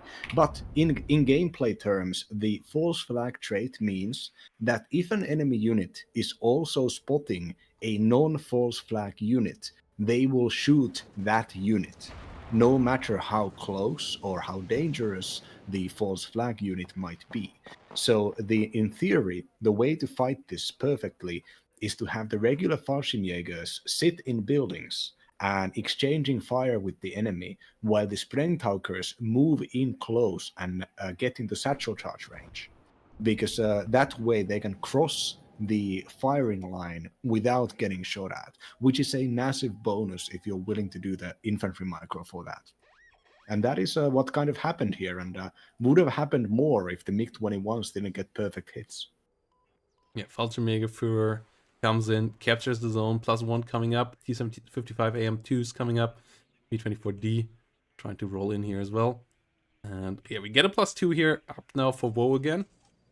Somewhat similar to what we saw last game, with a heavy tank line on the other side.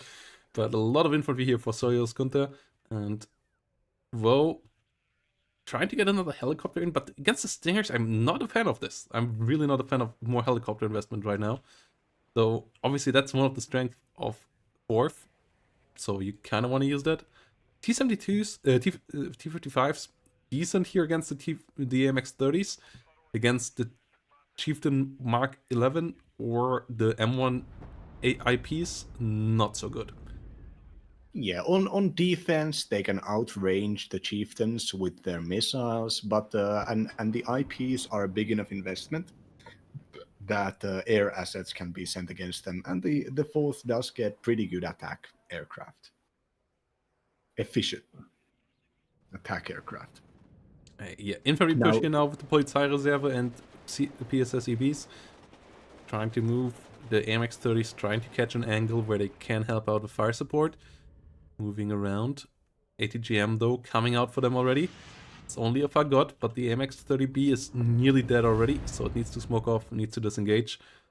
And yeah, no Nighthawks here coming around yet. Woe is me, fishing for the contestation of the north. We have 2 Lynx Hell Arms, light helicopters with ATGMs trying to intercept here.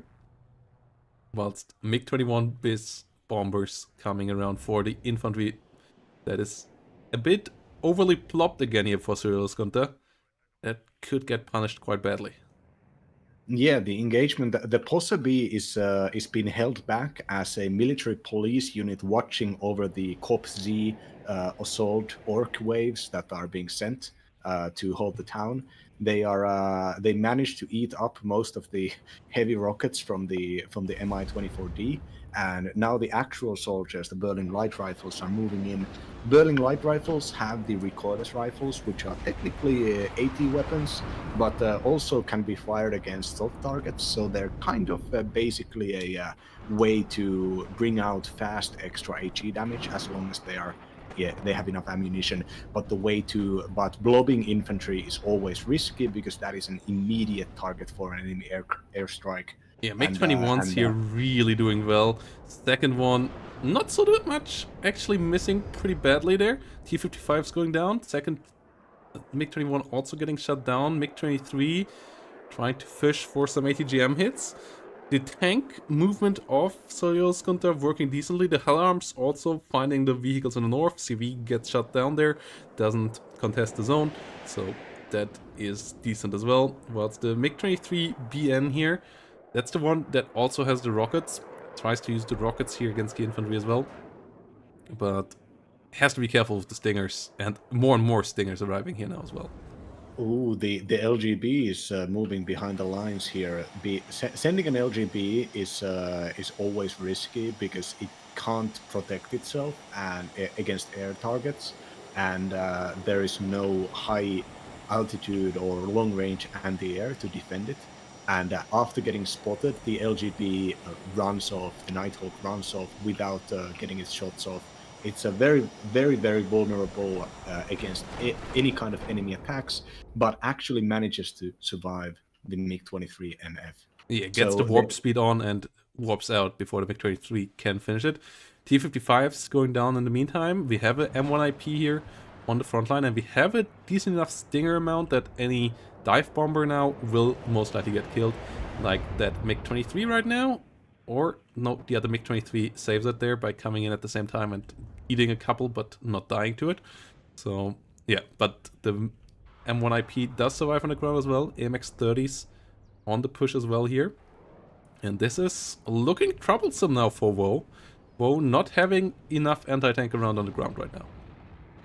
Yeah, so for a positive note, the few rockets fired by the MiG-23 BN, the AT rocket plane, managed to stress the IP Abrams completely, considering that it's a zero-vet unit. So the combat effectiveness of the tank has been lessened, even though the damage wasn't done. And a second MiG-23 coming out immediately to take out, actually targeting the Stinger with the rockets here. Targeting enemy air defense with aircraft is always a dirty yet very effective tactic. It allows you to air snowball, but in this case, the Stingers managed to get a revenge for their fallen brethren. Yeah, and killing a single manpad team is not worth 215-point planes. So that trade was an absolutely great one for Cyril Skunter. Manpads also pretty available, so you're not gonna run out of them early. Nighthawk getting a kill here onto a Pioneer. No AA plane right now around to try to hunt the Nighthawk down. Nighthawk flies back a bit, evaluates the situation, and then is rotating around to get another hit. Here we go again. Trying to come in for the next bomb run. Schmeger, Sprengtaucher under fire. The tank's just pushing through the town here. That's a bit over-eager here. Eating. Yeah, that's that's going a way down. To have side shots happen. Modschützen and Sprengtaucher still around.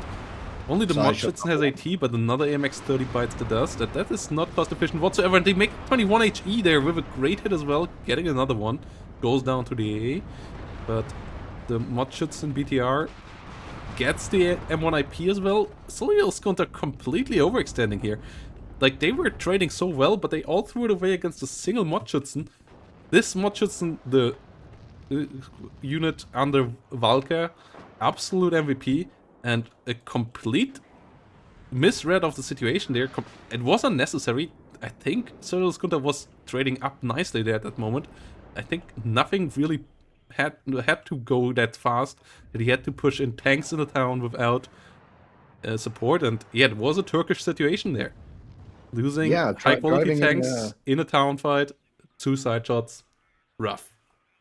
Yeah, it's the problem with having a lot of tanks is that you start feeling invincible and you don't really understand the power that is held in a 185 millimeter high explosive anti-tank shell when it hits the side armor of your obsolete tin can.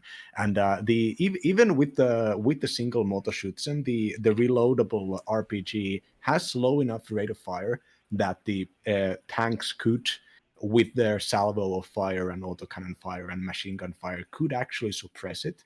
But with the MiG-21 being there right there on the right time, on the right shot, the tank blob was suitably discombobulated that the rest of the RPG shots were fired out. And that was just, frankly, a waste of tankage. Yeah, and they are so important, and you don't get that many in that division.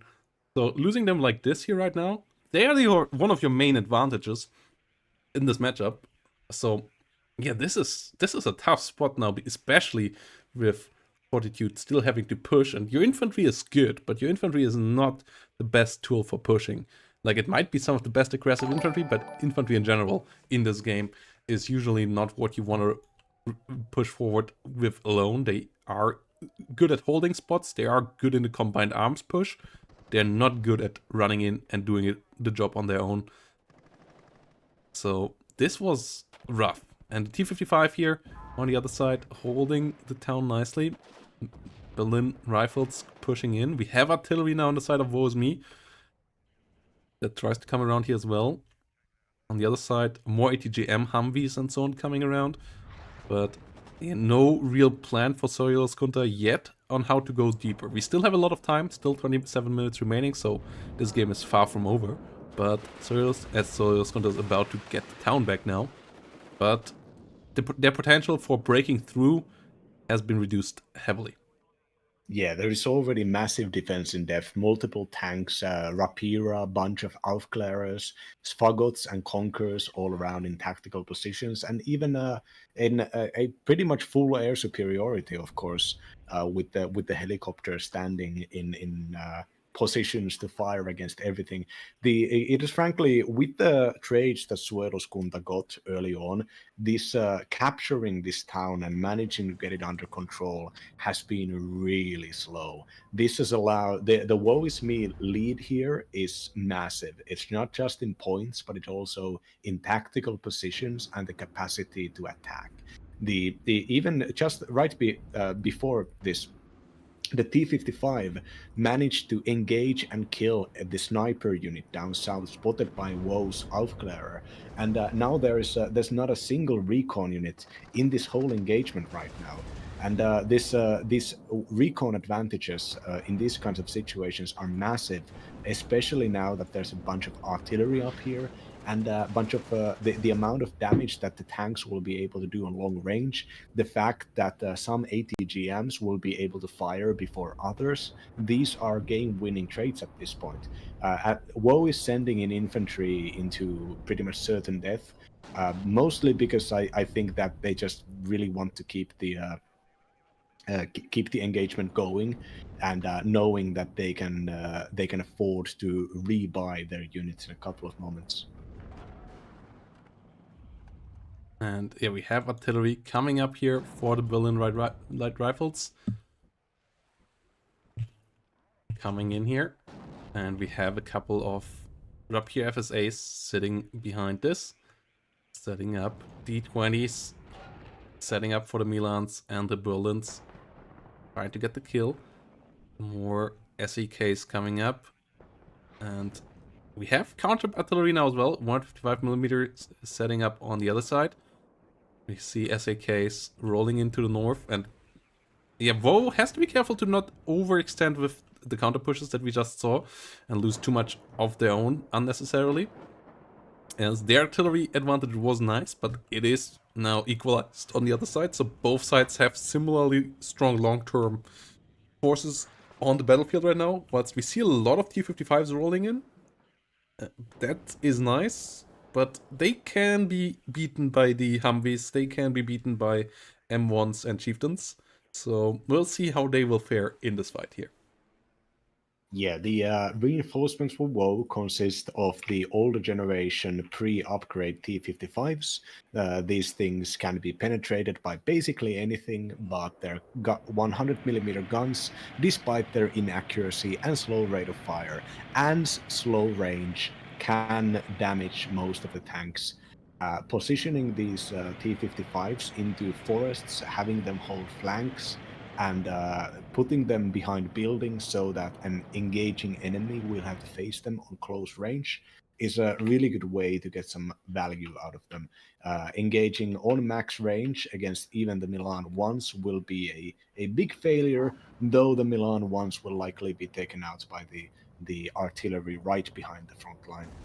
Yeah, Milan 1 gets a good hit there, gets a good amount of damage against one of the T-55s, but the artillery, as you said, most likely gonna try to aim on them soon. We have seen lately some good micro with ATGMs being immediately moved after firing. when you know that artillery is around, that is a clever and important way to do it, but it's extra micro that you have to put in. And as we see, Solios Kunta, I think, is busy with something else right now, and that is a setup for a push in the north. We have VAB self-propelled mortars that fire out of the back of the vehicle here, 81mm mortars for smokescreen. We have Polizeireserve, we have the SEK, Sondereinsatzkommando of the Polizei there as well. Just no AT, and a single SPW is a problem right now, because there's nothing that can kill a SPW really here. The Nighthawk, is the Nighthawk really being used on that right now? No, it's getting the Fagot, and it's getting hunted down by the MiG-23. Oh no, Nighthawk 1 is shut down. Nighthawk 2 coming in immediately behind it. The MiG-23 is still around though. The MiG-23 is still around. And it might get the kill into the second one as well. Ooh, Nighthawk is hit. MiG-23 is trying to run it down. It's barely not able to do. Yeah, but doing the damage at that point makes it so that the tactical viability and the ability for the Nighthawk to affect the game is going to be lessened significantly. The Nighthawk really wants to be a constant threat. Suojeluskunta wants WoW to think about the Nighthawk, to be listening in on the Nighthawk, and to position their units thinking about the Nighthawk. If the Nighthawk goes home with 2 health, it's gonna have to repair for so long. Yeah. Alarm moving around as well. Rocket artillery coming around against the M1 IPs. VABs being hit as well. Arm 70s doing a decent amount of damage there too. M1 IP pushing up. SPW under fire. And we have artillery from both sides flying up north now. The M1 IP CV, if that can get into the zone, that would start to take here again for Solios-Kunta. +2 would be enough. MiG-23 AT is chasing it though, but it loses line of sight there. It flies directly over the Stinger, gets hit, gets returned home. M1 IP is safe from that source of danger for now.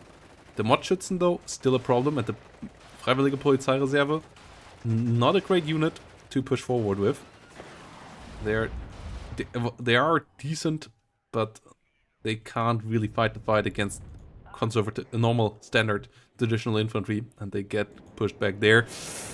MiG-23 AT gets the kill this time around. M1 IP's leader goes down. Not enough AA to kill the MiG-23, so painful loss there for Solios-Kunta. Yeah, that tank loss really was. Now there's not really even a reason to keep pushing the town in this immediate moment with the 2 Motorschützen and SVD units coming in on reinforcements.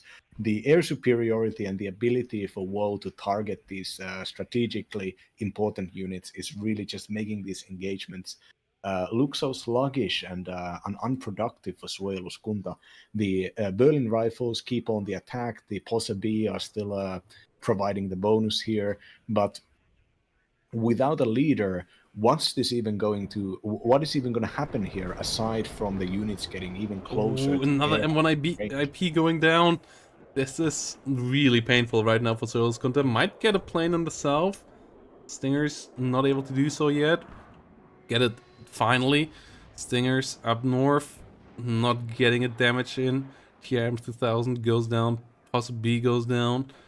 Modschützen still holding the line there nicely against the other infantry in the close fight, and yeah, doing a really good job there. Berlin light rifles coming up, Stingers coming up. Solid situation for the red force here. Blue force under pressure, still has to find a way into the northern zone or in the rear zone in the south.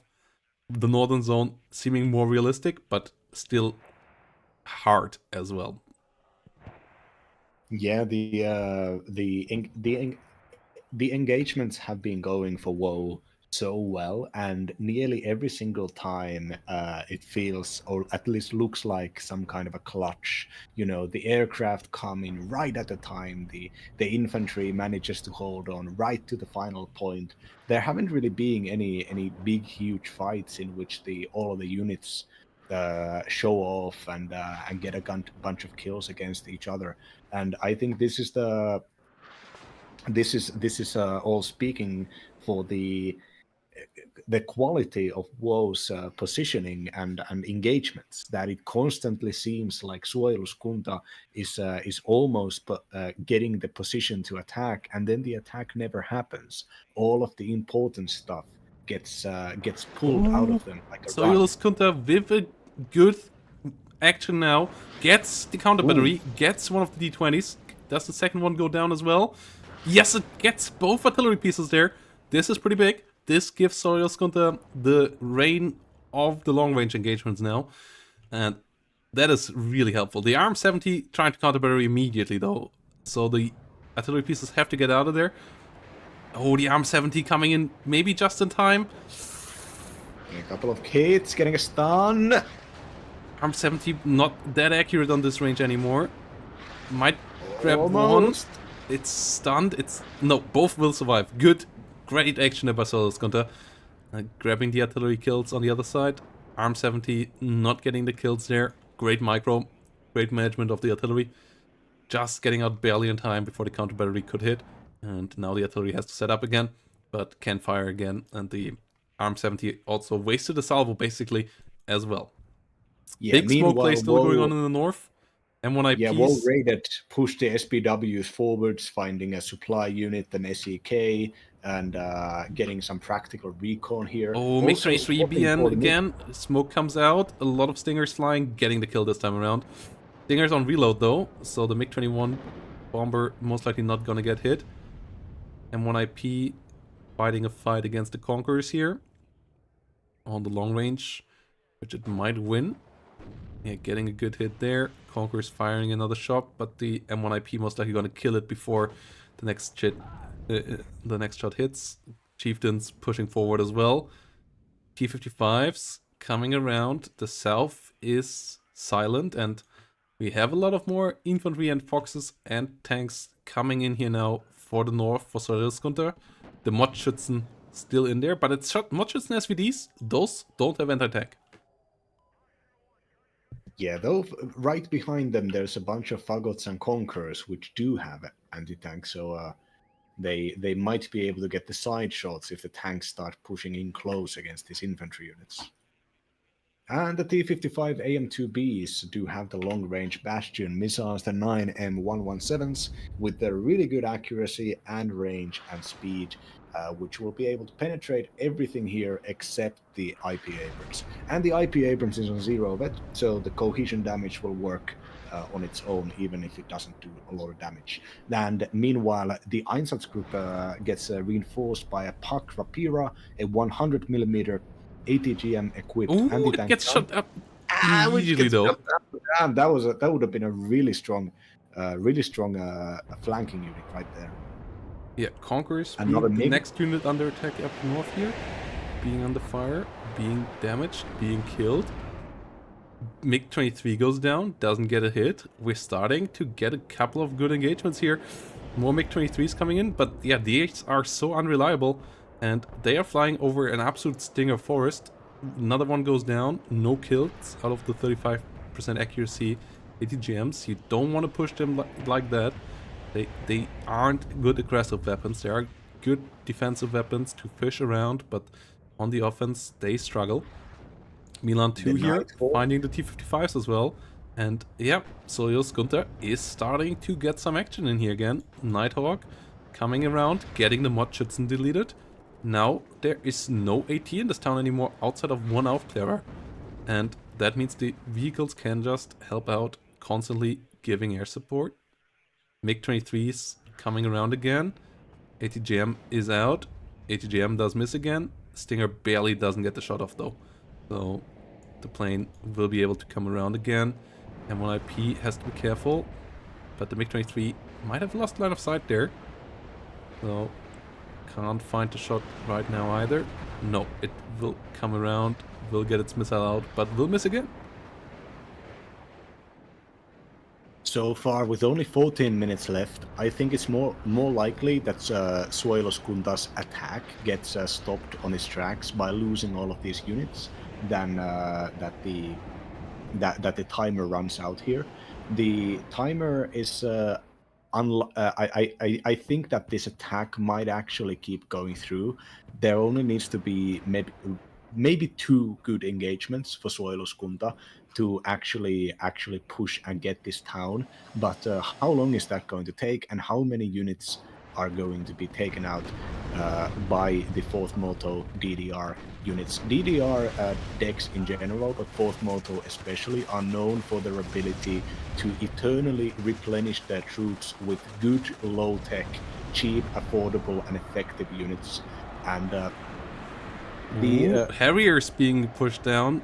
Me-24s both taken out. Nighthawk coming in with a bomb, flinging it, getting a kill on 2 infantry units. And all the tanks see all the infantry in this town now. Berlin Light Rifles will be able to be pushed in here as well now. The CV was in there for a split second. Fox is going for the hunt in the rear. I think Suojeluskunta is about to do it here. Yeah, I think that was one of those engagements that I just talked to you about. Mentioned getting a bunch of kills in short period. The enemy aircraft don't get a single hit against your crucial tanks, and you get a leader in here. Now becomes the counterattack. Already down south, we can see T-55s moving up to the Milan 1 range and of Suojeluskunta's defenses. There's a lot of infantry, a lot of very good infantry holding the town, and a lot of ATGMs, but not a single tank here. With if the artillery was up, I think WoW would have a way better chance of capturing the southern town. But now WoW really doesn't even have smoke mortars up to counter the ATGMs. Just has to go on toe-to-toe and try to micro their units well enough to capture Zulu back. Yeah, we see a CV coming up there for this as well. In the north, only an Aufklärer and some SPWs standing between Suojeluskunta getting the whole zone and getting the +2. +2 would absolutely still be enough at this stage. +1 isn't, so Suojeluskunta needs more tick than right now. T-55's ace in the south, pushing it into the Humvees. That is not comfortable for the T-55s there, as the TOW2s hit them like a truck. They get one of the Humvees killed though, as they only need 1 hit, and even with stress, eventually they will get 1. But the second Humvee TOW here still doing good job. MiG-23 ATs trying to come in, not really successful yet though, and Nighthawk on the way in as well, trying to find the bombing targets. Hasn't found one yet, but MiG-23 AT goes down. Harriers coming around for the next one. Mega Aufklärer, Einsatzgruppe in the open field getting hit. Nighthawk coming around for the T-55 in the south. And yeah, WSME not getting the push through yet. Yeah, I mean, WoW's attack consisted of mostly the T-55s, which just can't tank any of even the cheaper ATGM shots of the Milan ones. And this defense by Suojeluskunta is strong enough that all of these ATGMs are also constantly resupplied. So there needs to be enough firepower to break through these on long range, and that is just impractical for to use the older generation tanks in this way. But there's not strong enough, not multiple enough units to prevent the Motorschützen from driving right into the town and being able to even unload under fire by the Berlin Light Rifles. And yeah, we see Foxes running around in the rear in the north, SPWs going down, a lot of red units dying here right now. Suojeluskunta is capturing the north now completely, could roll even on further, yep, is planning to roll on even further. Whilst the Foxes do some damage. Fagot ATGM's trying to get into places there. Rover CP also being ordered to just run into the rear. We have a Concourse in position that could intercept. We have some T-55 still there. Fagot's coming up as well. And we have the push into the south, so only a +40 still. So Suojeluskunta needs more points still. Either killing the south, clearing the south, or pushing deeper into the north. And if the +40 continues for a bit longer, he might even need more than a +2. As he needs a +80 or better right now to get this game turned around. Armed 70s engaging into the south. P4 kill right now for WSME would really make this situation uncomfortable. but the P4 currently not targeted. The RM70 just went for frontline units, and the Rover CP and the M1IP coming in for the north. No CV unit on the way there for WSME, so if they get in, the neutralization at least will be on for a while.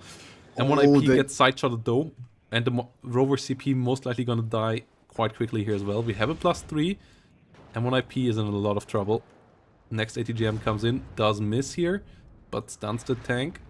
And the tank might not even have smoke anymore.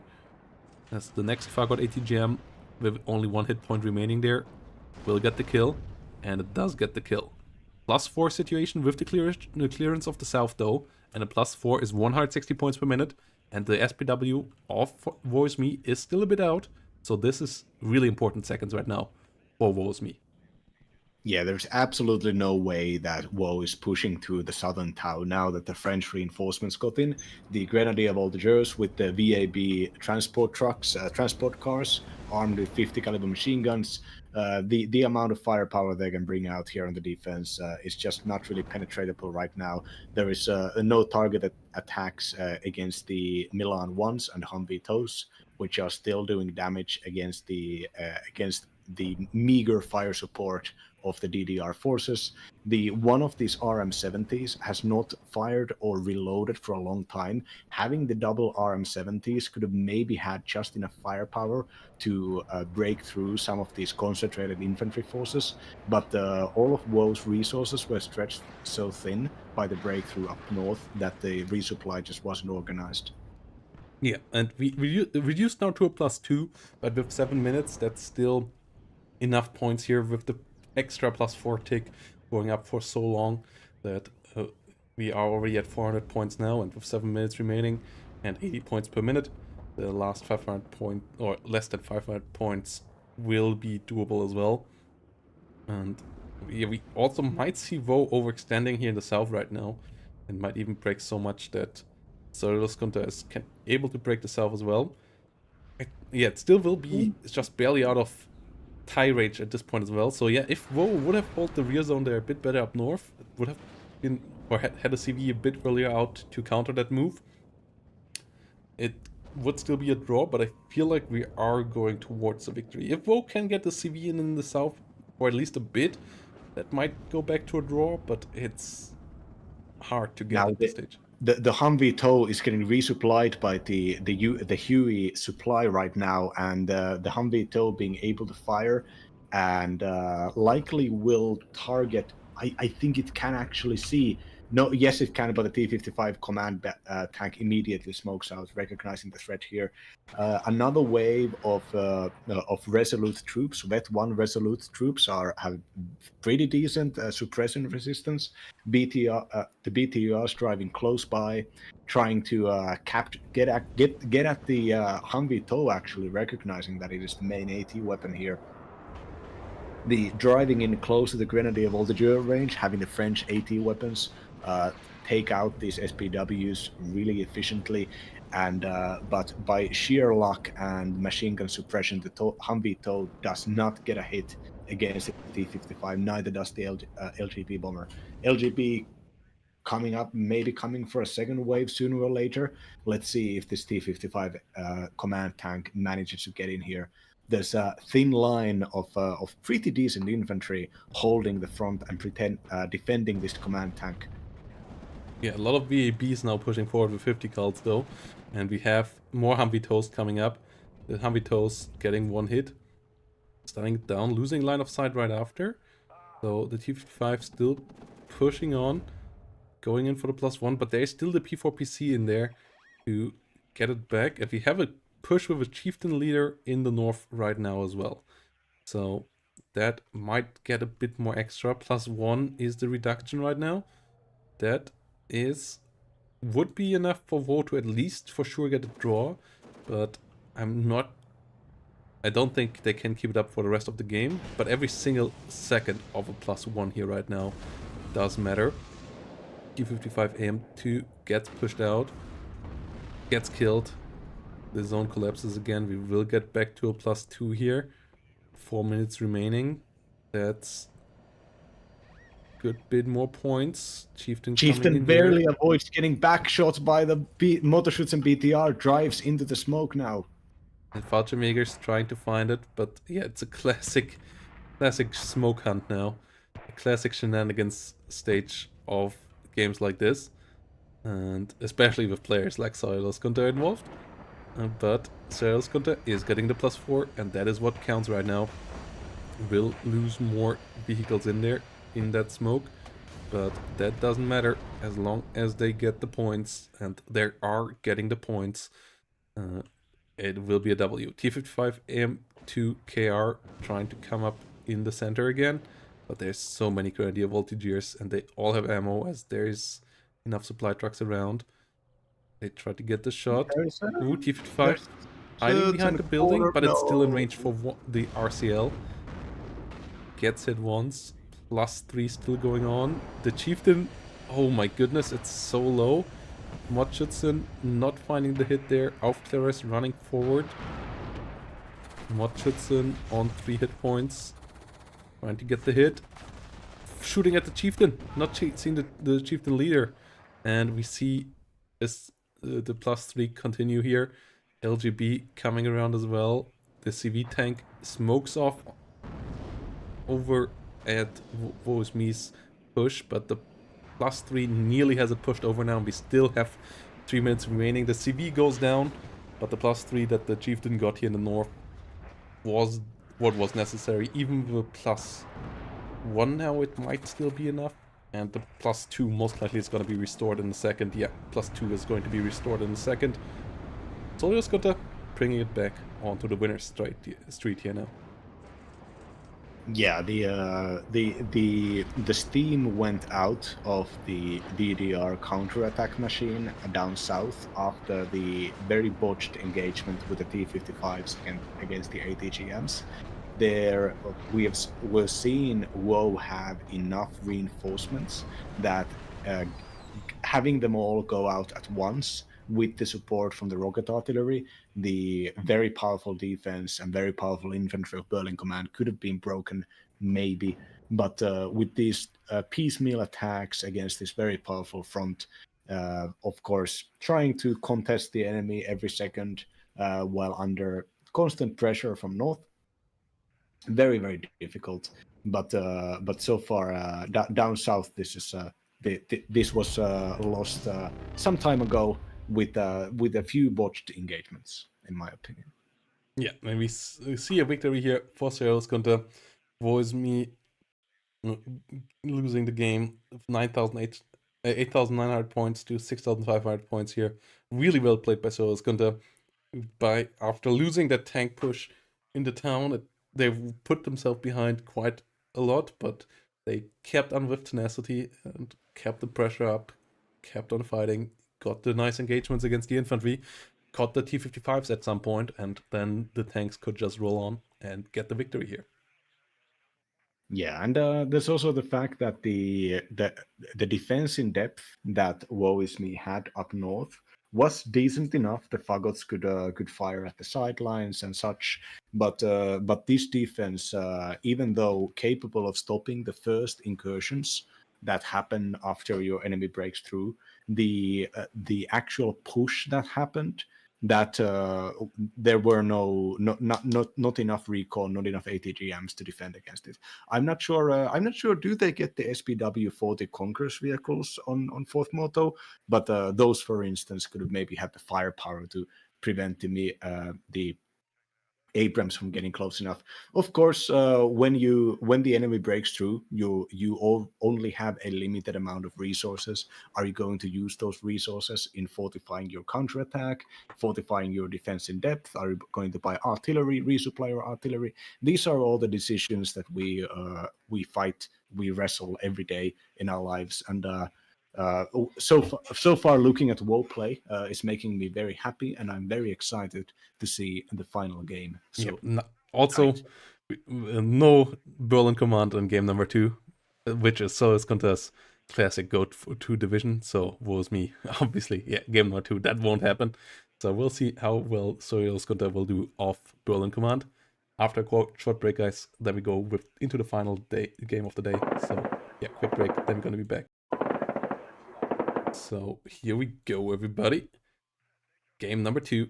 Skunta versus WSME, and your last chance of the day to go to Matcherino and finish off the claim code button option here with the last 8 codes still sitting there. That's still another extra free $2. So we can get it to $290 here off price pool. That's it there.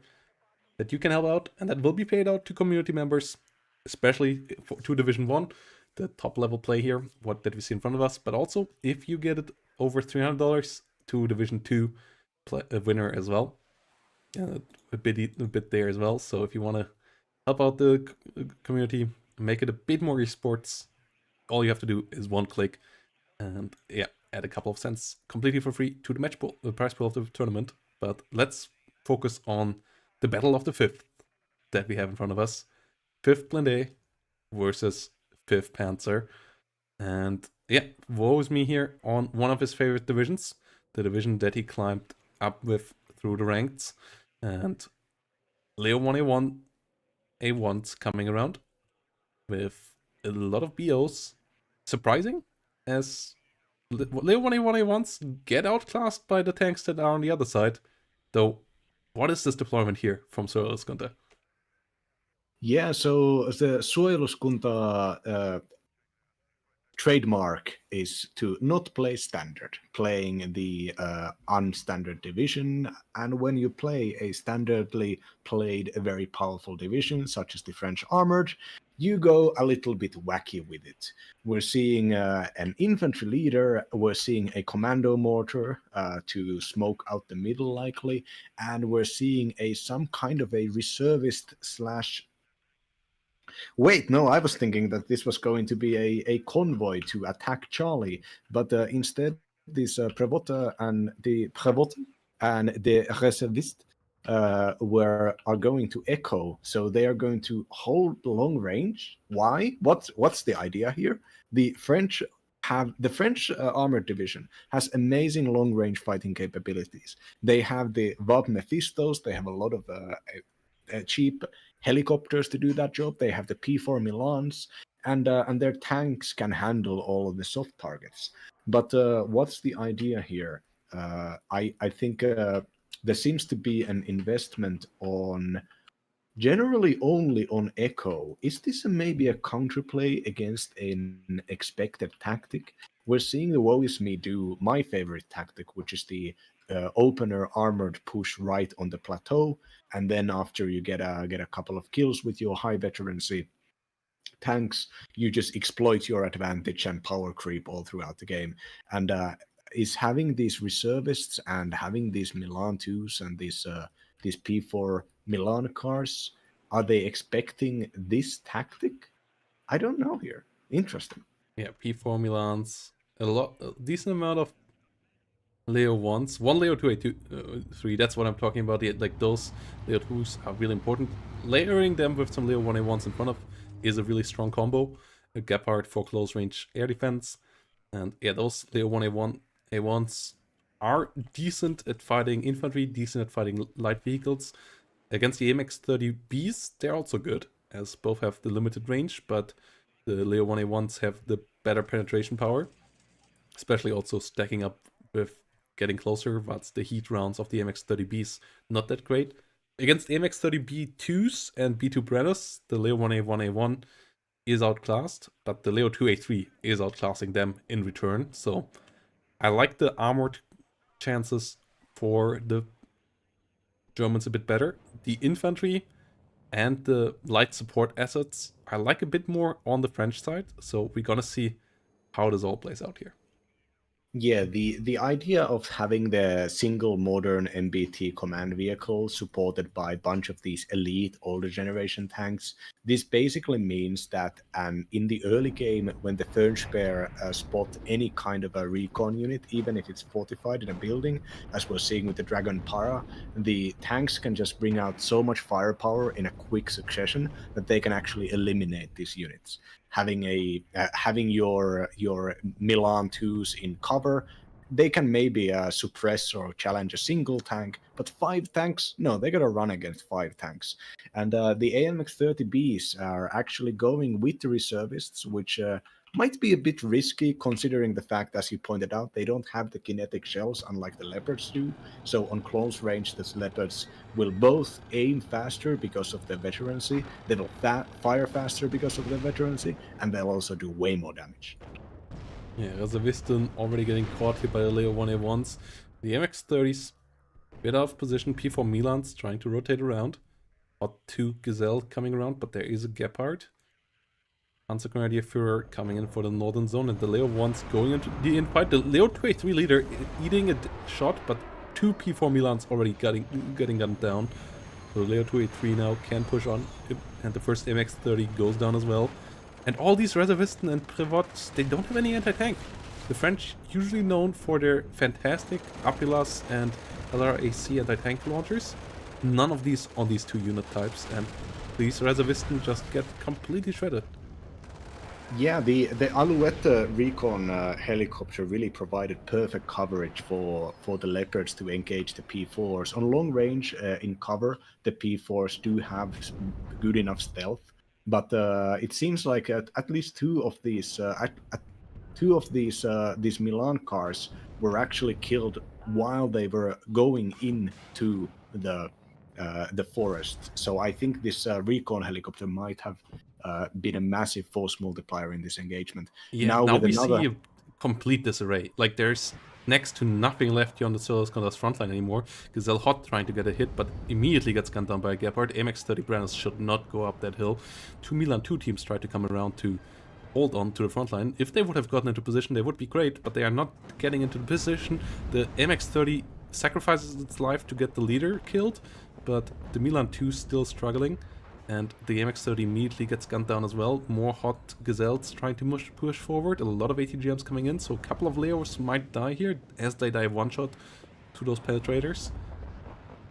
But it's a lot of losses on both sides. The Leo ones getting whittled down. The traits here still in favor of WoW. Yeah, the Leopard 4, Leopard 2A4, as well as the Martyrs and more recon units, Aufklärers, already coming to fortify this front line here. This push has been a massive victory here. I think I said that maybe Sueloskunda is preparing for a known tactic, but this if this was a known tactic, it was the different tactic. The reservist attack could have maybe overwhelmed a Jaeger Aufklärer push, having maybe 2 or 3 recon units out there in the front, but I think it's pretty expected for 5th Panzer to open with some amount of tanks, and the P4 Milans, even though the idea of having the reservists force spot the enemy and then the P4 Milans move in to engage the enemy tanks outside of the tank's firing range, this is theoretically good, but against this amount of tanks, against this amount of firepower, and the recon chopper that managed to spot the P4 Milans just gave the advantage completely for WoW.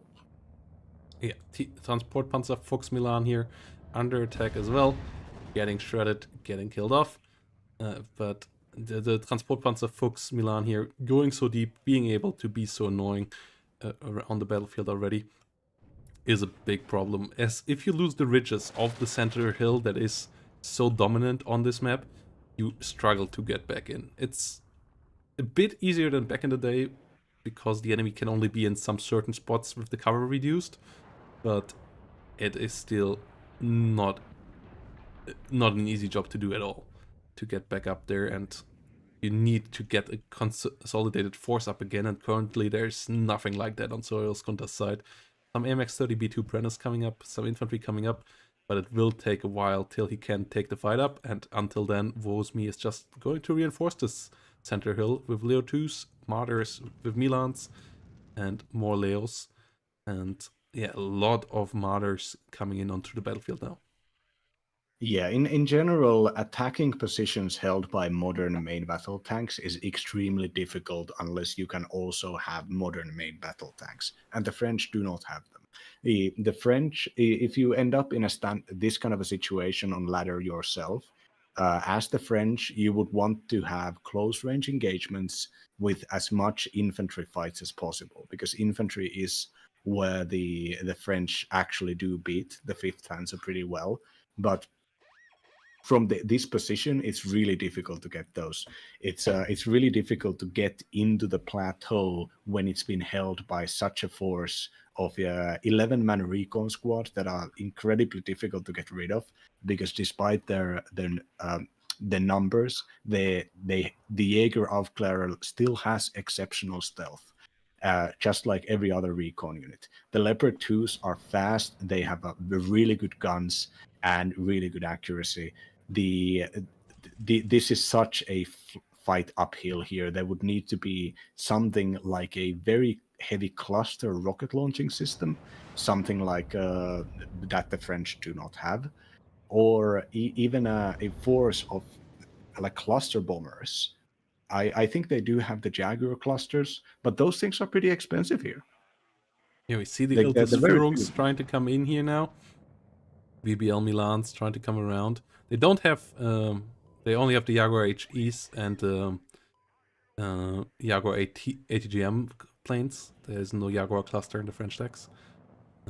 Panzergrenadier Führer pushing forward. Panzergrenadiers losing some martyrs, but push south here. That is putting a big timer onto Soyuz-Konta, taking away the time that Soyuz-Konta wanted to maybe take to set up again. The Jaguar HE bomber gets one of the CVs, not the infantry leader one though. And there's an MX-30B2 leader coming up, but the whole Leo 2 Marder 1 spam line here that will threaten this open field, it makes it really troublesome for the MX-30 leader to actually even get in there. The Milan 2's doing a decent job for Soyuz-Konta. We have seen a bit of an overextension last time by WSME as well, but this map is taking up quite quickly, so chances are that this might not happen this time around.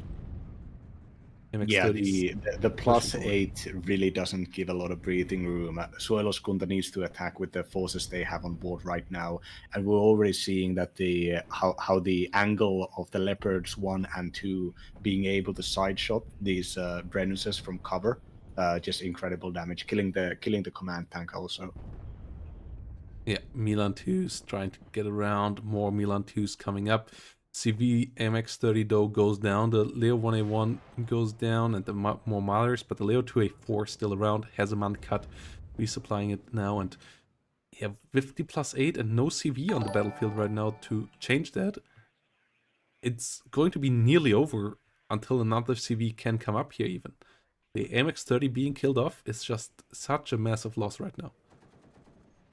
Yeah, I mean, at this point, with the fight being pushed into the Blues back point of Foxtrot, there really aren't any options here for Soyuz-Konta. Soyuz-Konta to try to maybe do some kind of a fledgling attack up north, but that's not really realistic. They don't have any presence out there, and they would have to start pulling forces away from the fight.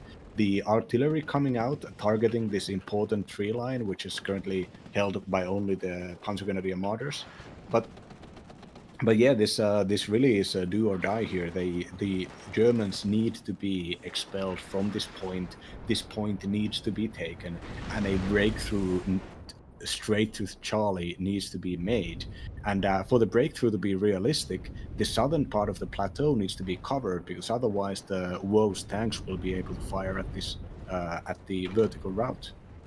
Yeah, ATGMs flying around here as well. Aufklärer pushing forward. VABs moving in as well. Pivots and Reservists pushing up there. VABs getting killed off all around. The Panzergrenadiers getting involved, getting some kills too.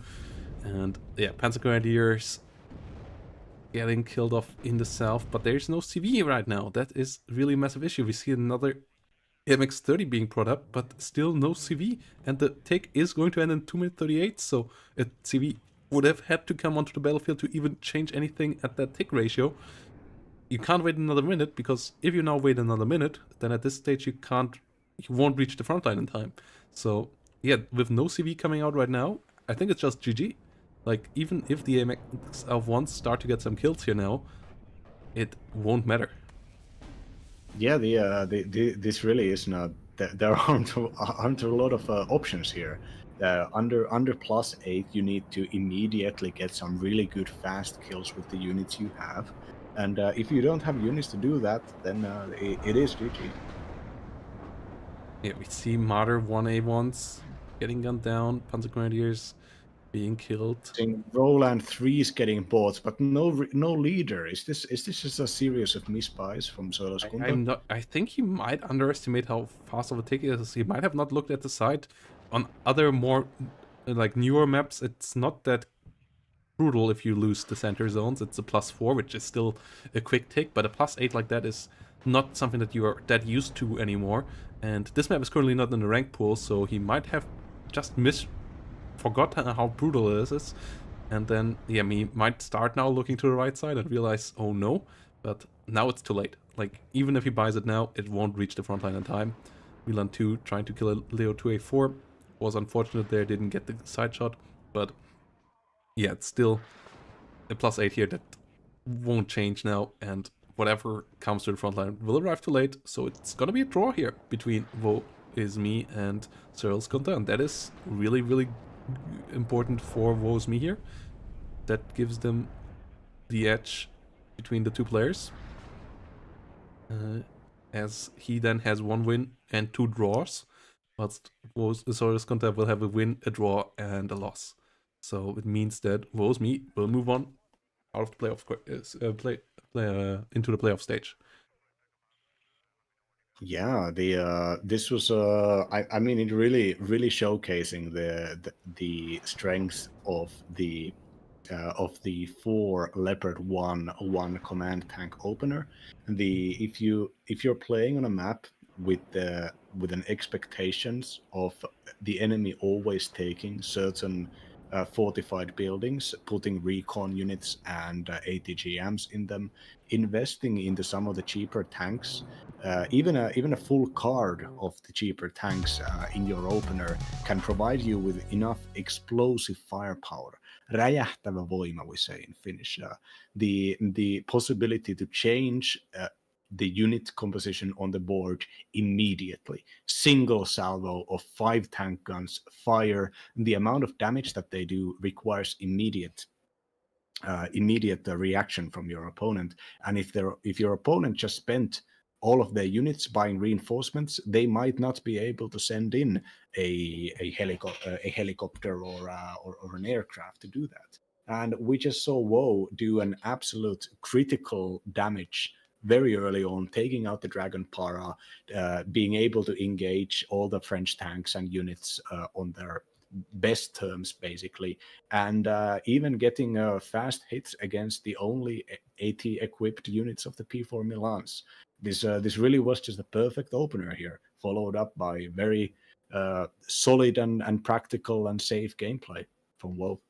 Yeah, and so it's going to just being caught off guard there in the middle, not having any infantry AT that could have pushed into the smoke and done some damage. But yeah, it means in the end, WSME here getting the W in this game, and with that also saving themselves the spot into the playoff stage, where we will have Forward, Babelgun, Procommute, Neff, Tiberius, Rancor, and Chai-Chan join them, which lets us get into a really cool playoff stage. I'm really excited for this. A lot of high-level players here once more. Really hot names. Neff being in there is nice. We see Yukipor eliminated, which is the current champion and the current second place in Birthdays as well. So we will have a new champion. We will have a new final. And I'm absolutely all for that. Really excited. A lot of hot plays. WARNO is going to evolve a lot. We're going to have a lot of new divisions and fantastic patches coming our way soon. So that most likely will get impact into the playoff stage as well. And I'm really hyped for that as well. And yeah, with that said, guys, thanks for watching here for today. If you haven't followed this channel, do so now. Thanks, Vas, right now for the YouTube follow. Much appreciated. If you haven't followed Chloric's channel, you can do that right now as well. Chat is in his channel is in the link right now as well. And yeah, we're gonna send you over here on Twitch over to another streamer that is streaming WARNO that we have never heard of, named Ducata. Let's see what Ducata is doing. They're playing some 10v10s. Be nice to them. They seem to be a small new channel. And yeah, give them some love. give them some interaction, and that maybe we can grow another WARNO streamer out of this. Yeah, and if I just for the last seconds might point out here, for those of you who haven't been around, there used to be, when the game was released and in early access, people used to say that the WARNO community, the competitive community, is kind of low rank, that there aren't enough good players, that there aren't enough developments happening, that the game is unbalanced, blah, blah, blah. And back then, I used to think, well, don't worry, that's all going to get fixed after the league gets going and after people start caring and after the game release. And it's so far, it's happened exactly as I hoped it would. There are no clique of top players holding the top spots. Constantly people going above and board. Old winners like Mix90 and Tofuk and Medi getting not Medi necessarily, but getting trampled every once in a while by new up and comers. It's really exciting, and I'm really happy about the state of the community. Even Suojeluskunta getting mediocre results. People like Wooden Box, who was one of the earliest streamers in the game, getting trampled by WoW and Fortitude fans. So yeah, that's it. Sending you over now, guys. And yeah, good final.